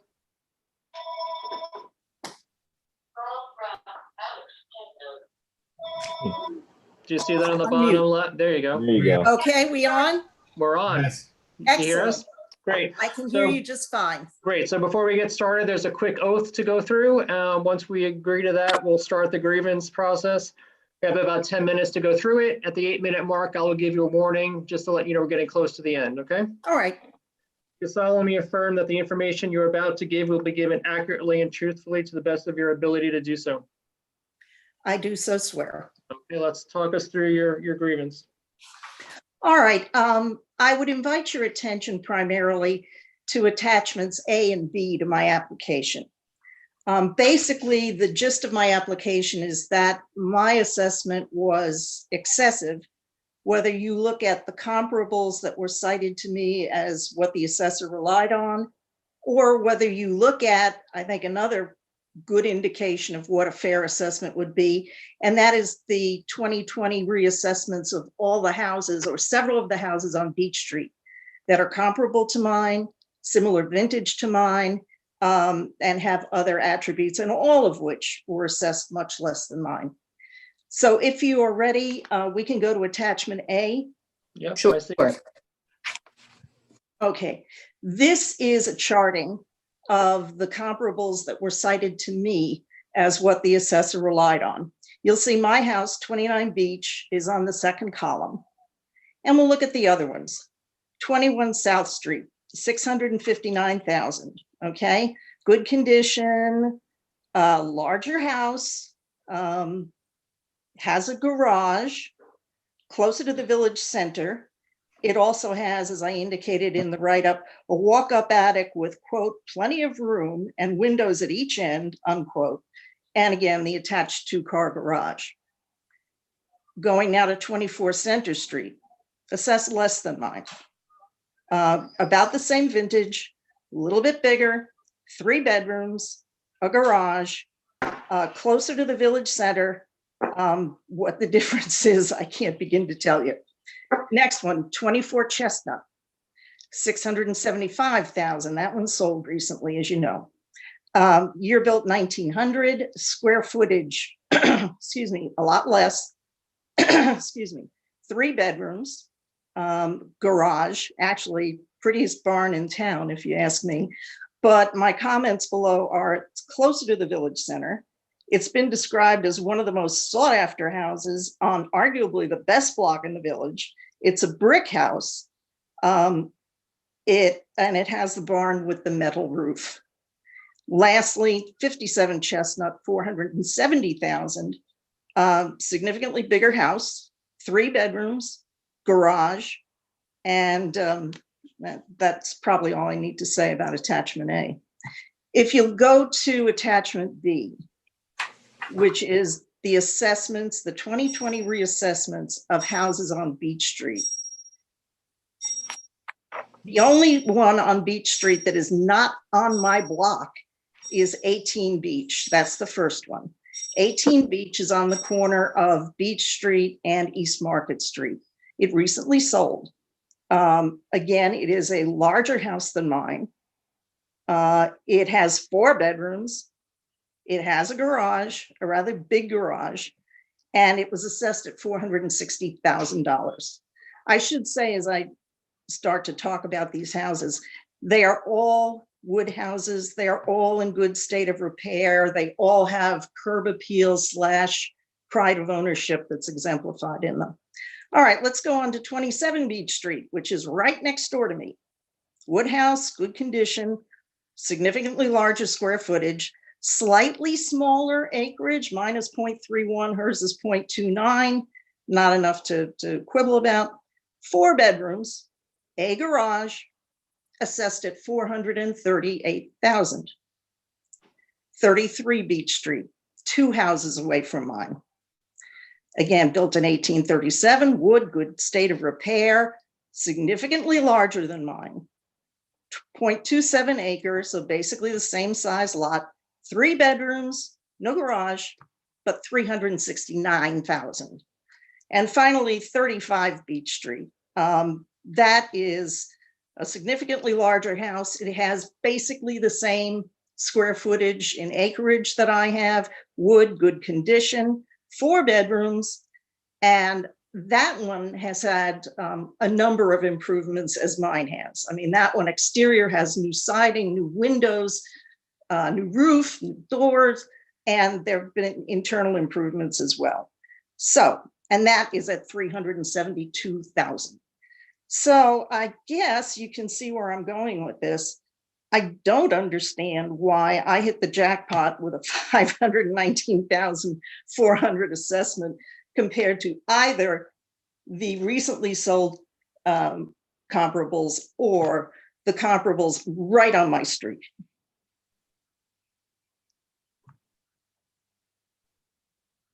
Anybody have any questions for? Yes, Ms. Belvin.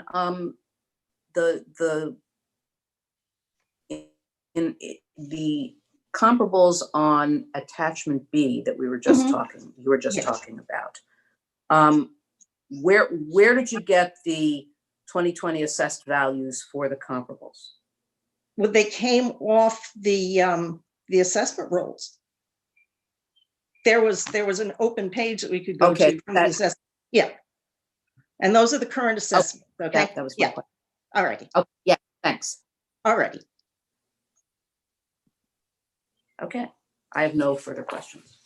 Anybody else have any questions for Lauren? Okay, great. So the next step in the process is for us to deliberate over the next week or two, and we'll come to a decision, and the town will send out a letter with that decision in early July.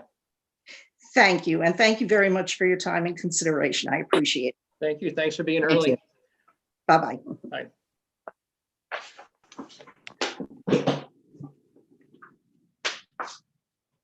Nobody in the waiting room. Okay.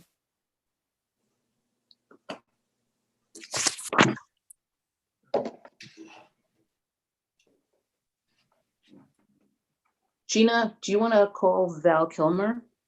Well, I don't mind calling her, but I'm wondering if I looked at hers and she had gotten 1 reduction. I'm wondering if she decided to just let that lie. Possible. She is so efficient. I can't imagine that she needs a phone call. She used to be a village clerk. I mean, I work with her at the Board of Elections and. Right. But I mean, we haven't been notified that she's settled. So, as far as we're concerned, this is still outstanding.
think you're caught up now.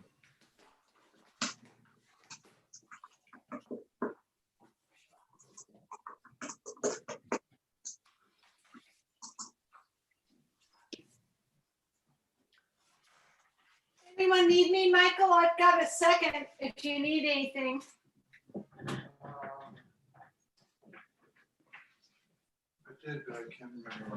Are you up at the pool with Gustavo? Let me just mute this in case. He's at the pool.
I think I've got your next person in the waiting room, Joe's iPad.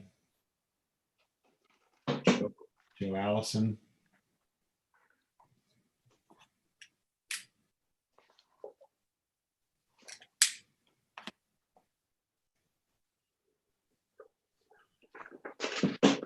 Let's just give it a few more minutes, okay? No problem. Okay, thanks.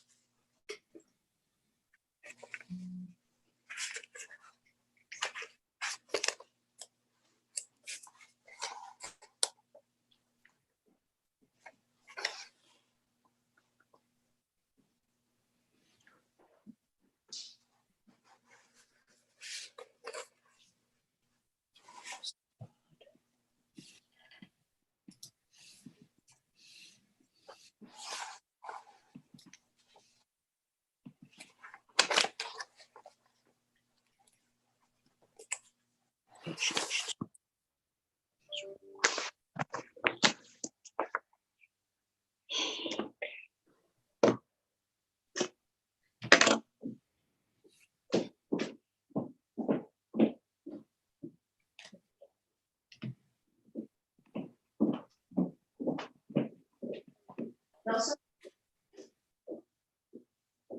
Oh, there you are. I'm sorry. You stay right there. What are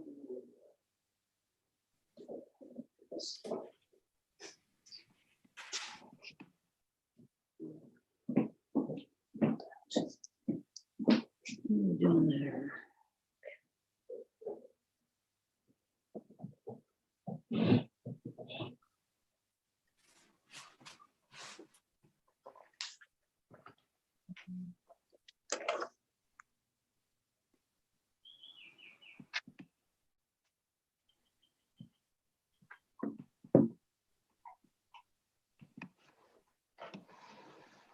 Why not?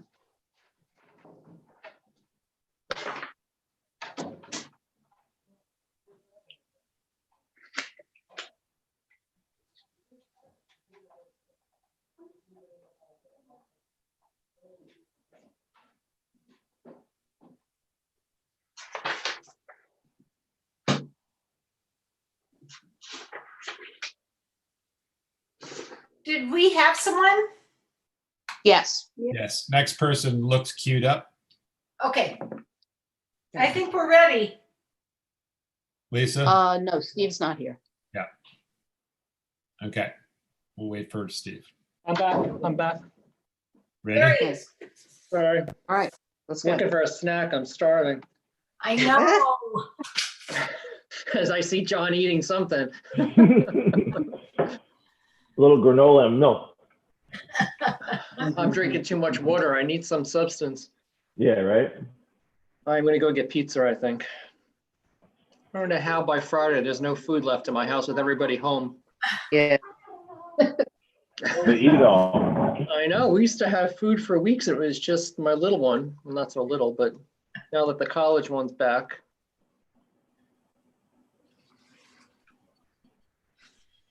All right, Joe, can you hear us? Yeah, now I can. Do you have video as well, or are we just gonna go with audio? I think we're just doing audio. Okay, that's fine. So we're gonna get started with a quick oath. We'll have about 10 minutes to go through your grievance after that. I'll give you an 8-minute warning if we're close to that when the time comes, okay? Okay. So you'll solemnly affirm that the information you're about to give will be given accurately and truthfully to the best of your ability to do so. Yes, sir. Okay, great, let's get started. Okay. I think it's unconscionable that you raised someone's taxes $2,400 plus the village tax in a year. I have lived in Rhinebeck for 68 years. My parents, my brothers, and my family have all been raised here, and I don't know where you came up with the assessed value. I'd like to know. You gave me the sheet from the company that you used, but none of those match anything that I have. I have four rooms, 1,440 square feet, 1 bedroom, 2 baths. There's nothing much comparable around here for the assessed valuation that you gave me of over $300 a square foot. Allows me to be equal with the Sanford White House that's going for $2,400,000 and some odd out off of Route 308, and a house down the street here that's going for $850,000 with a swimming pool and right on the lake, and 3 bedrooms and 2 baths. So I don't know how you came up with your valuation. You have all my comps there in front of you on my 534 form? Yeah. 524 form. We've got it. And I've averaged out for the area of $235.08 a square foot, and you've got me down over $300 a square foot. And these houses are all larger than mine. They're all up to date. They've been purchased since 16, 17, and 19, all redone up to date. And so I am a little upset about my assessment.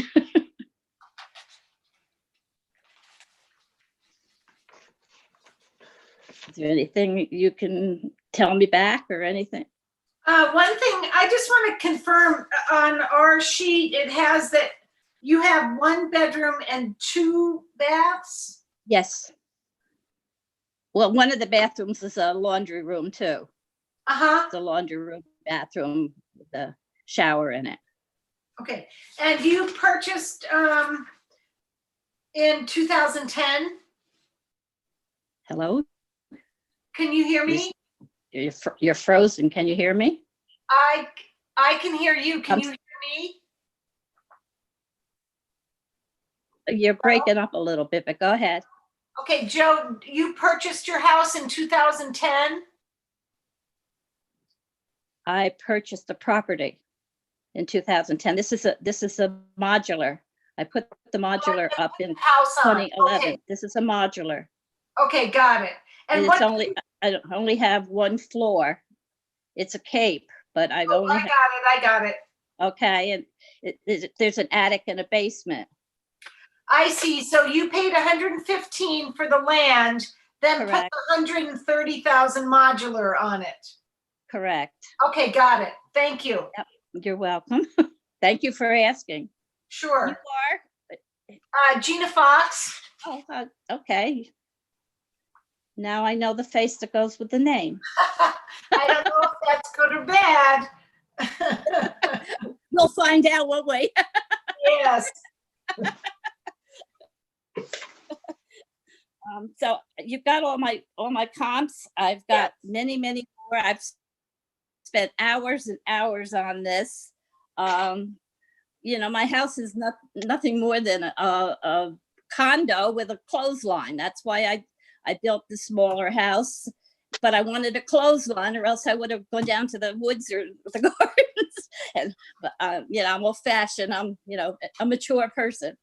So I would like to have some consideration on lowering my assessment. I have a limited income that I'm living on, and I am now taking money just to meet the taxes right to date out of my savings account, because I don't have that amount of money to withhold for my taxes. So I just don't think it's fairly assessed, and especially with the comparables in the area. And again, I don't know how you can raise somebody's taxes over $2,400 in 1 year. And that doesn't include what the village tax will be on top of it. I understand. Yeah. I have no other questions for Joe if you guys. Anybody No. else have any questions? No. Great, Joe. So the next step in the process will be for the board here to deliberate and come to a decision. That decision will be mailed out to you in a letter from the town in July, early July. Early July? Okay. Yeah. Okay, so that'll be, Okay. look for that in the mail. Okay, now then after that, it goes to small claims court or something after that? Correct. There'll be instructions in the letter if you All that. disagree. Yep. Yeah, okay. All right. Well, thank you for the interview. I'll keep my fingers crossed. And as I said, I've been here for 68 years in Rhinebeck and paid all my taxes on time and up to date. And I put this house up so that I could afford to live here and stay here in Rhinebeck. I had a larger house and I sold it because the taxes got so high. And now the taxes are, the square footage is lower on that house on South Street than it is on this smaller house, which is a third of the size. So I don't know where the equitable assessment is. Well, that's what we're here to determine. Yeah. All right. Okay, so have a great day. Stay cool. Thank you. Be safe, all of you. You too. Thank you. Thank you. You as well. Thank you. Be safe. Okay, bye. Okay, how do I get out of here now? Bottom right, there's a red leave button. There you go.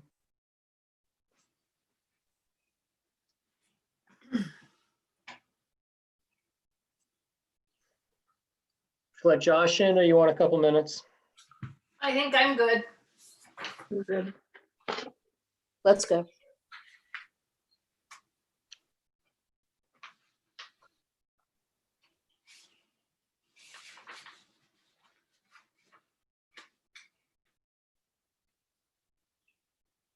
Hello. Hey, Josh. Hi, Josh. Hi. Hi. Hi. So I have a quick oath for you to agree to before we get started. Then we'll have about 10 minutes to go through your grievance. Okay. I'll give you a warning at the 8-minute mark if we're still discussing, okay? Sure. You solemnly affirm that the information you're about to give will be given accurately and truthfully to the best of your ability to do so. I do. Okay, great. Let's get started. Tell us about your grievance. Okay. Well, it just this lot is a 5-acre lot, as you know. It's kind of between the road and my lot. There's no river view at all. It's mostly wet, although there is a buildable site, certainly, or I wouldn't have subdivided years ago when I did. It's going to be a shared driveway. There's encroachments on it. There's no engineering. And the comps we found for 5-acre-ish lots that you've got on your thing, within several miles, are all in that price range. He's included a couple lots on Morton Road. One is 800,000, but it's triple the acreage, and it is a Riverview lot. So I was sort of stunned at the assessment because I've always gone under the assumption, and my assessor, whose assessment you have, concurred that. Actually, I don't know that we have it. I don't. It's the next page, Lisa. It's not attached.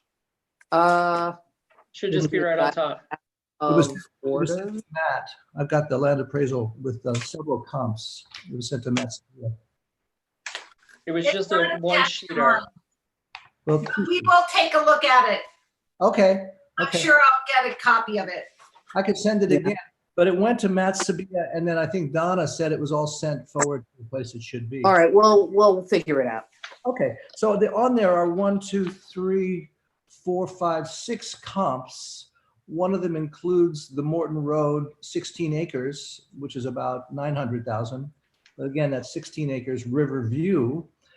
And all the others except one are in the 200,000 area, and it's a similar land, all within a couple of miles of here. So I don't follow any logic that it should be this much. That's the reason for grieving it. And as I said, this lot is mostly wet, although there is a building site. And it will be a designated building spot by me. It will be a shared driveway.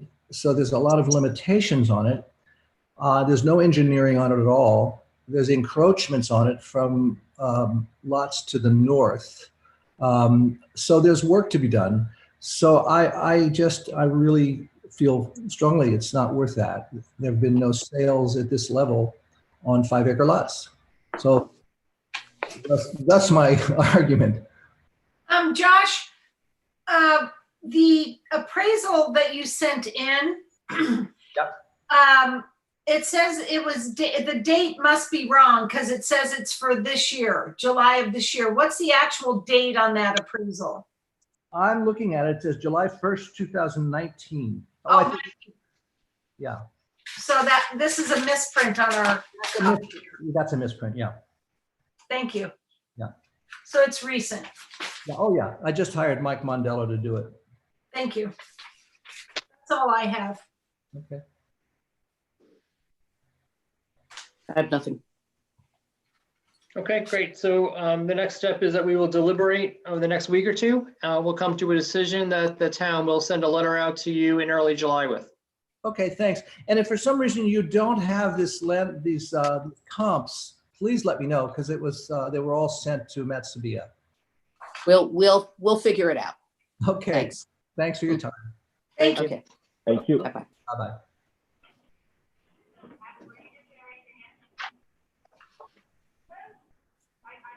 We have Jerry again, right? Yeah. Jerry. So I only had the town's comps, the assessor's comps. I didn't have his comps. Yeah. Did anybody have his? I didn't have either. don't. Donna, do you have an appraisal from him? I'll look in my email and. Yeah, I am too. I'm sure he sent it. It could have been sent separately with the application, like maybe a day before grievance or something. So we just didn't have time to print it, but we have it, I'm sure. Okay. So if you can get that to us, that'd be helpful. Do you want me to email it to you or do you want me to just print it for your deliberations? I don't think we need to print it. I just want to make sure that it's valid. I know Mike Mondello. Is that actually what it says? Are those numbers accurate? I appreciate it if you just have it for our deliberations. I don't need it in advance. Okay. I've got it here. Matt, send it to me and I'll print that and I'll email to others. Okay. Okay. Do we have Jerry? Yes. You ready for him?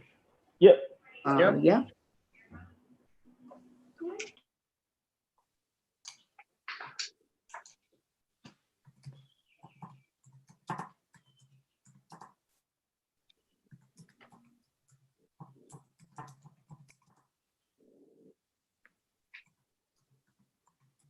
Jerry, you want to just unmute yourself in the bottom left corner of the Zoom window?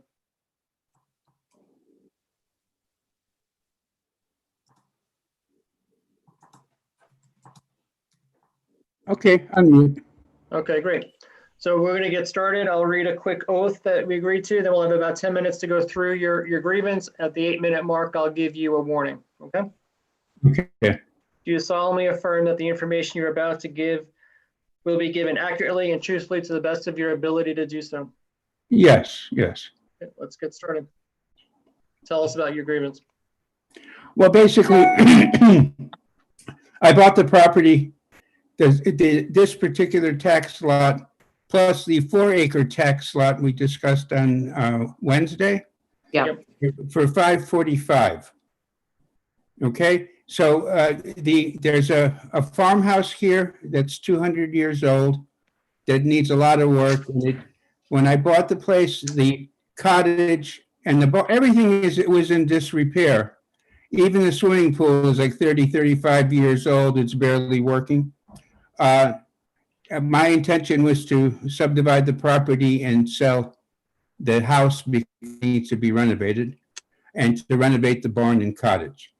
The house is 200 years old. It's historic. I went through planning and everything. I didn't do hardly anything there. It still needs a new heating system, air conditioning, windows, exterior doors, and major electrical. So that I'm trying to sell, and then as soon as I get the subdivision approved by planning. The barn cottage, I renovated. I put a new roof on. I put siding on. I put new windows and doors, and I built a 2-car garage in breezeway and attached it to it. And that, I mean, in terms of actual construction, that's the only real addition to the property was a 2-car garage in the breezeway. There's another historic old barn on the property that's ready to collapse. I think in the near future, I will ask Ed to help me. I'm going to condemn it and take it down because it's just dangerous. The roof's collapsing, the walls are pulling apart. It's not in really, unless you dismantle it completely and rebuilt it, it's just not worth keeping it there, you know? What else? What else do you need to know? We need to know whatever you think we should take into consideration in making a determination. Well, that's, you know, basically, I added on a sheet thinking what I think the value should be considered at. You have that also, right? I stapled it onto the. Yes, that's the owner's estimate of market value? Yes, yeah. Okay. I don't know how else to do it because, you know, the house that the main house the main house is now really the accessory structure. And it needs to be renovated.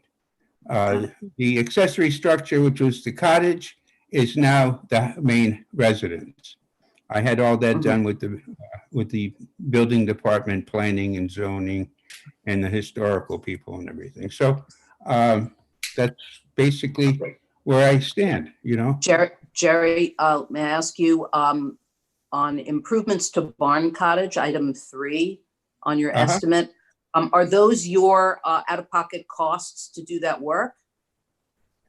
What's item 3? I don't have it in front of me. Improvements to barn / cottage. So you have. Oh yeah, I did. You know, I worked on it. I worked on it myself for a year. I'm basically I'm 73 years old. I've been retired for a number of years, and I've been a contractor for most of my working years.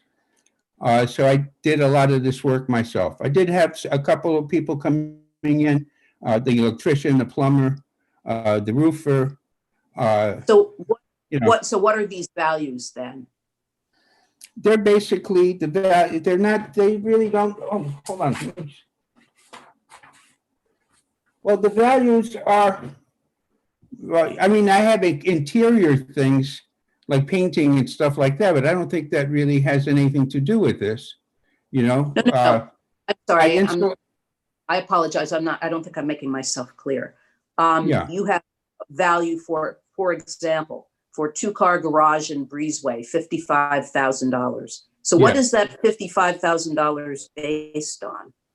It's based on putting footers in, putting up the frame. But did you spend $55,000 to do that improvement, to erect or renovate that garage and breezeway? Yes, I did. Okay, that's what I was trying to. Two new garage doors. I had to build a cupola on top in order to match the cupolas on top of the barn, you know. Okay. So these amounts, the 55,000, the 43,000, the 14,600 and so forth, those are the amounts that you spent to do that work. Yes. Is that correct? Okay, Yes. great. Thank you. Like the windows and doors, that's the direct amount I paid for the windows and doors. Got it. Thank you. That's all I have. Anybody else have any questions? Oh, actually, I have one more question. I apologize. There's a reference on this page to a 12/2018 appraisal of structures by HVFCU. Did you give us that in connection with the other grievance, the one you did on Wednesday? What I have is, I went back to, you know, they did the appraisal because I was getting a mortgage, you know? Right. But did you give us a copy of that? I didn't print out the entire the mortgage agreement, but I went to the computer and this is from the bank, and I circled what they said was the appraisal. I don't know if can you see that? Oh, there you go. Did you give that to us? No, I didn't. I wrote it down, but here's where it was, you know, this is from the credit union. Okay. And do you have a full report with that page, or is it just that page? I have probably 20 pages of reports. I have, you know, it's I can get it to you if you want it. I mean, I think it would help us in our deliberations if we had a copy of that. I don't know how my fellow board members feel about that.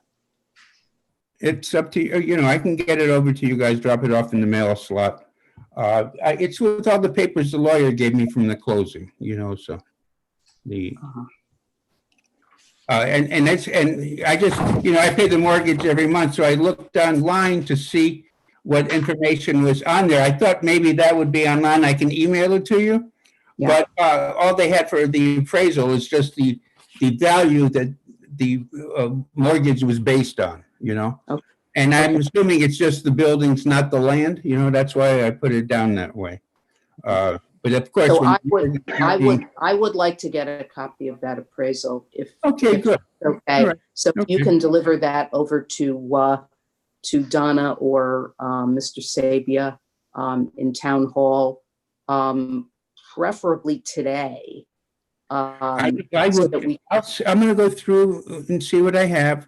If I don't have it, I'll just call the bank and see if they can get me a copy. Okay, because we're going to start our deliberations on Monday, so I understand. It's going to be useful to us. We're going to. You'll have it by Monday. You'll have it by first thing Monday morning. I'll find it. Okay. Thanks. Okay. Yes. Is there anything else? Thank you. I think we're good. So I think, as you know, from Wednesday, the next step is, as Lisa said, we're going to do our deliberations, and we'll get a letter out to you in early July with the decision. Okay. I have a question. Do a lot of people have a lot of trouble getting on Zoom, or is it just me? It varies. Oh, yeah. Okay. But if I have trouble my own self. My own trouble. Okay. Okay. Thank you. And I'll get that to you as quickly as possible. Thank you, Jerry. Okay. Bye-bye. Bye.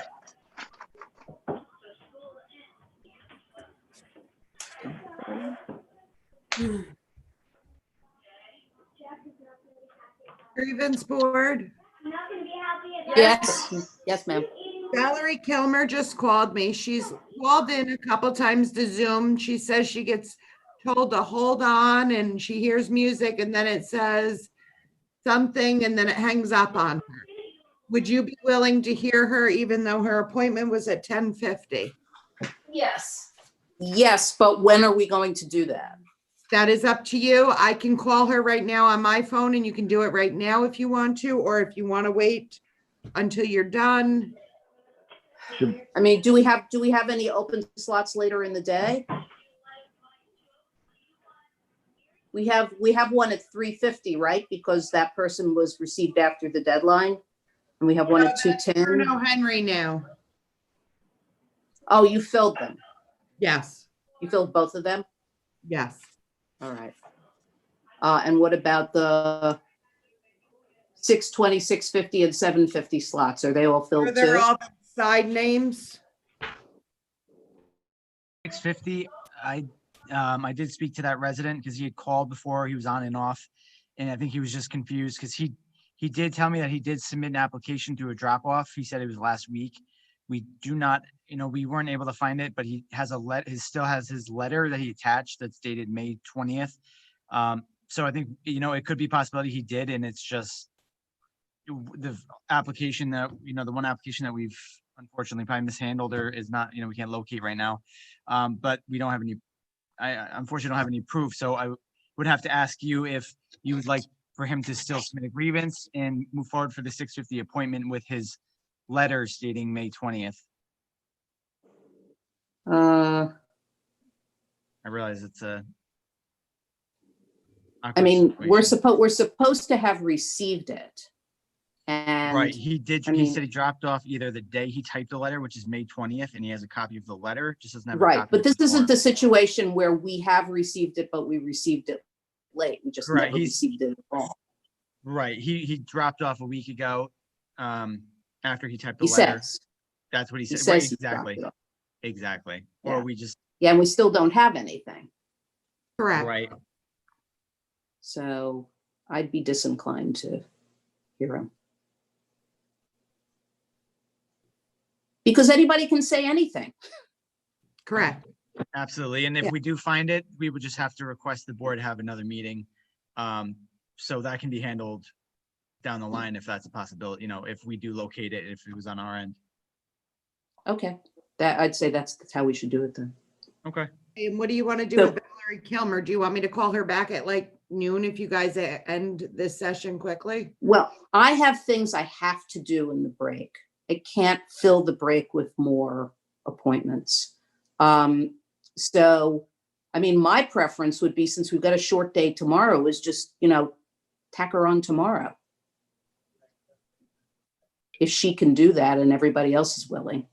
Okay, let me call her while you guys do your next one. Okay. Okay. Here, let's let Carl in. Carl. Okay. Okay. Carl, wait, where is he? What number? He's connecting. 15 South Street. Should be the next one, was the next one on my sheet. Yeah.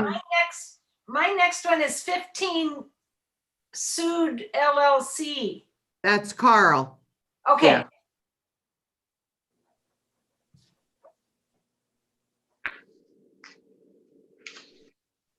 Oh, can you guys hear me now? We can. Yes. You hear us? Sorry, we were muted. My mom Leslie's here too. Hi. Hi, Hi. Leslie. This is So- so much fun. I'm glad you're enjoying yourself. I am going to read a quick oath and then we'll get to your grievance. We'll have about 10 minutes to go through it. At the 8-minute mark, if we're still talking, I will give you a heads up that we're getting close to the end. Okay, great. Hi, Valerie. It's Please. Donna. Hey, Donna, mute yourself. They are running a little bit behind Donna, mute Donna. yourself. Here she goes. your appointment. Donna, mute yourself. Would you be willing to? Long day. Sorry about that. All right, there she No, goes. no. All right. So do you solemnly affirm that the information you are, about to give will be given accurately and truthfully to the best of your ability to do so? Yes. Yes. Okay, great. Let's get started. Okay. Should we start or do you guys start? You walk us through your grievance. Okay.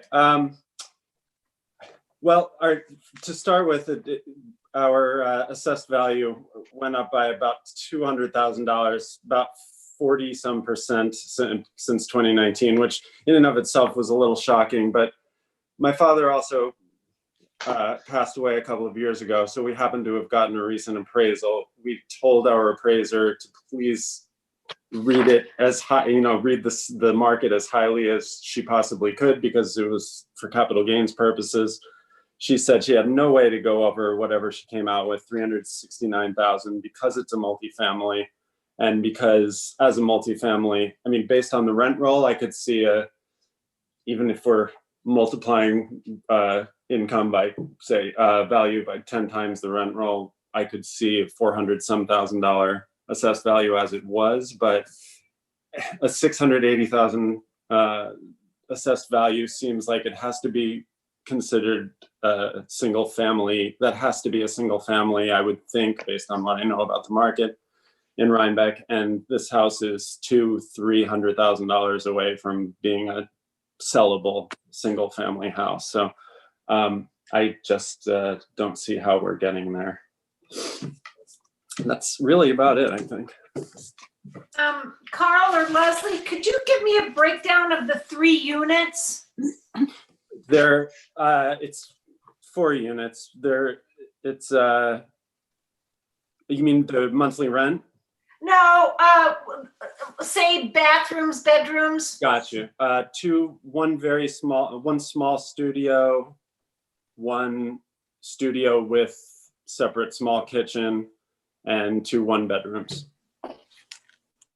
Thank you.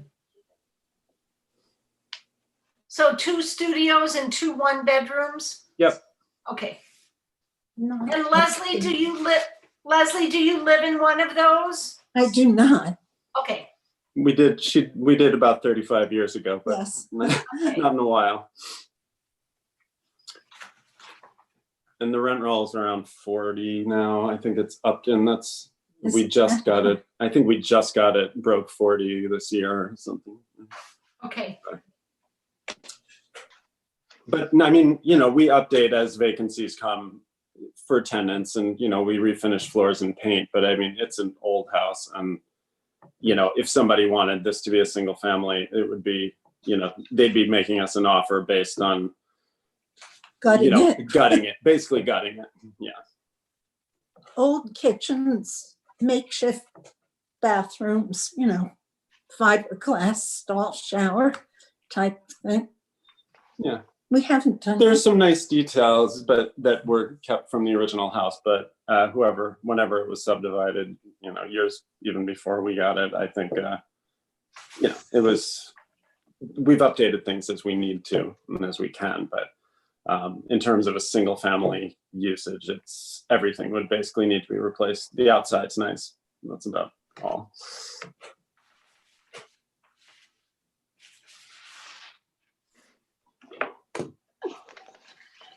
Okay.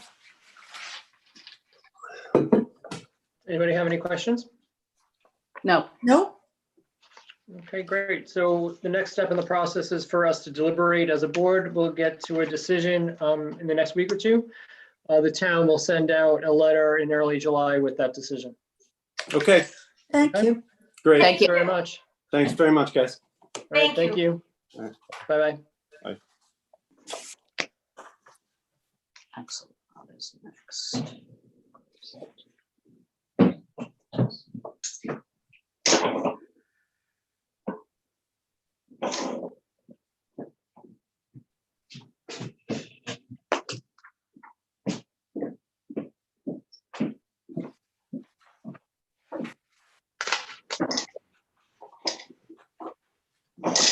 So the next person is in the waiting room. Should we get going on that and I'm good. grab lunch?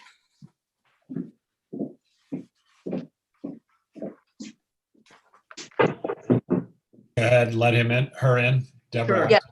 Go ahead.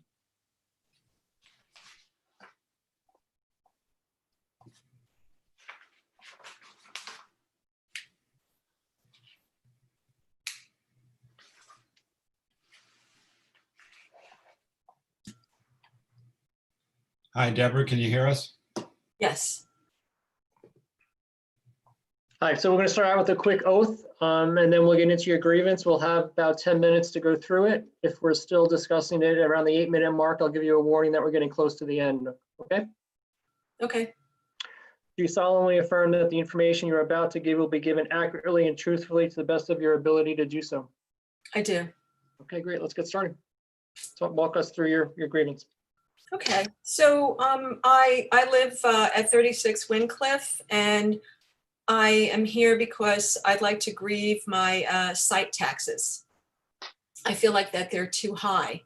I was advised to get an appraisal, and I provide you with the appraisal. I think you hopefully have it. We do. And in the appraisal, the site is appraised at 250,000, and you appraise it at 980,000. And I think there's a big discrepancy there. So you're talking about the land value thing? Yeah, it's really, the problem is with the land. The land that my land is very challenging. It's 2.5 acres. Most of it's unusable. It's sloping. There's water runoff from the castle. And we've tried to fix it with a bunch of pipes, a bunch of drainage, trenches, but we continue to have that problem. They're working on the castle. They've leveled it. It's a really nice piece of land. It's actually assessed at like 300,000 less than mine. The property next door, I think it's 20 Wincliffe. That's more property than I have, and it's more usable land, and it's also assessed at much less. So I feel like there's some inconsistencies here, and my land is very difficult.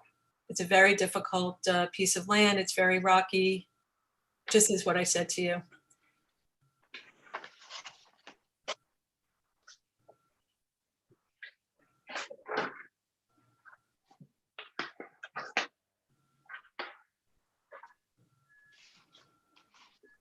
Do I keep talking? If you got more to say, yes, we're just looking through the appraisal. Oh, okay. I think that the appraisal should support the lowered land value. There were also a couple of properties, beautiful pieces of land, 16 acres and 13 acres. One is on the market, one sold. It was assessed at 1.5 something, and it sold at maybe 875. It's land that you could build a house right away. It's, the road is in, the power lines are up. It has a beautiful bridge over the water. It has panoramic views. So I feel like where is that, Deborah? What is that? That one is on Morton Road. Oh, yes, yeah. Yeah. I know what you mean.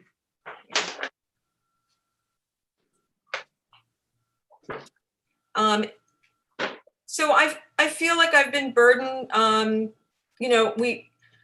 We spent a few years trying to figure out what to do with the house, and there was a lot of mold in the basement, and we couldn't really remediate it, which is why we knocked it down. But for years I was paying for the land disproportionately more than everybody in that area. When I worked out how much people were paying, I didn't understand why the person next door to me who had nicer land, more land, was paying less. And I did speak with the tax assessor, who said, since everything is being reassessed, let's just revisit it this year, which is why I'm revisiting it this year. Did you go to open book once you've got the new assessment? I did, and that's when he told me to get the appraisal. He told me to get the appraisal. He said, I know that your land is very challenging. And, well, wait, I went to I don't know if I went to open book. I went to the. Did you meet with Tyler Technologies? I did. All right. Yeah. And he did say to me, I agree with you, he said, but you should really have it appraised. So when you say he said he agreed with you, what did he agree with you about? That there were a lot of problems with the water runoff. Okay. And when did you purchase? 2015. And was it empty land and you built? No, it was a house. Oh, so you purchased a house on it. Okay. Yeah. And that was 2015? Yes. Thank you. And what was that purchase price, Deborah? $980. And have you made any changes to the house since then? Well, so we had to knock the house down. We built a house. So you did build a house? Right. And the house is assessed at 900. And the land is assessed at 980. 978.50. Okay, great, thanks. 500.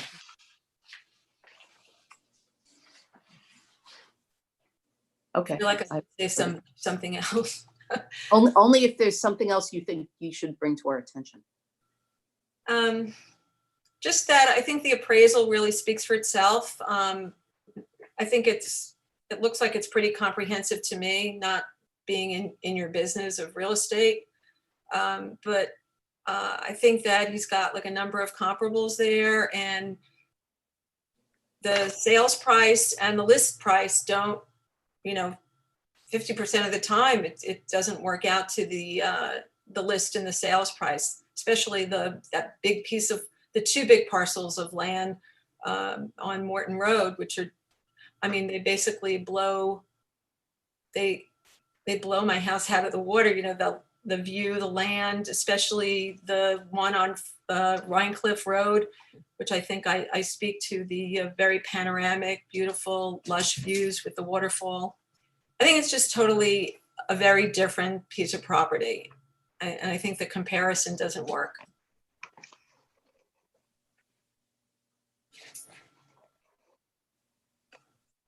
Okay, anybody else have any questions? Nope, thank you. No. Okay, so we will deliberate over the next week or two and come to a decision. That decision will be mailed out by the town in the first or second week in July. Okay, thank you very much for listening to me. Thank you. Okay, bye. Bye.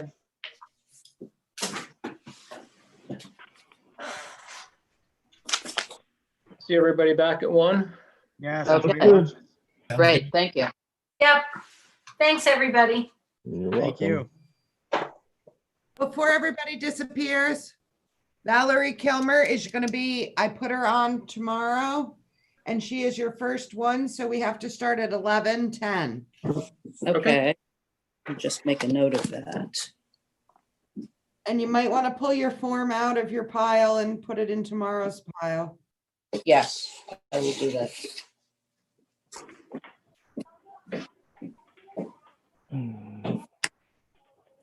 Thank you. Thank you, Donna. Thank you. Hey, Donna. Donna? Yes, ma'am. Is our pile for tomorrow in our today's pile? Nope, it's the next pile down, and then the pile after that is, I believe, the stuff that was dropped off for yesterday's or Wednesday's stuff that you requested that people had dropped. And then the final pile is the drop-off applications.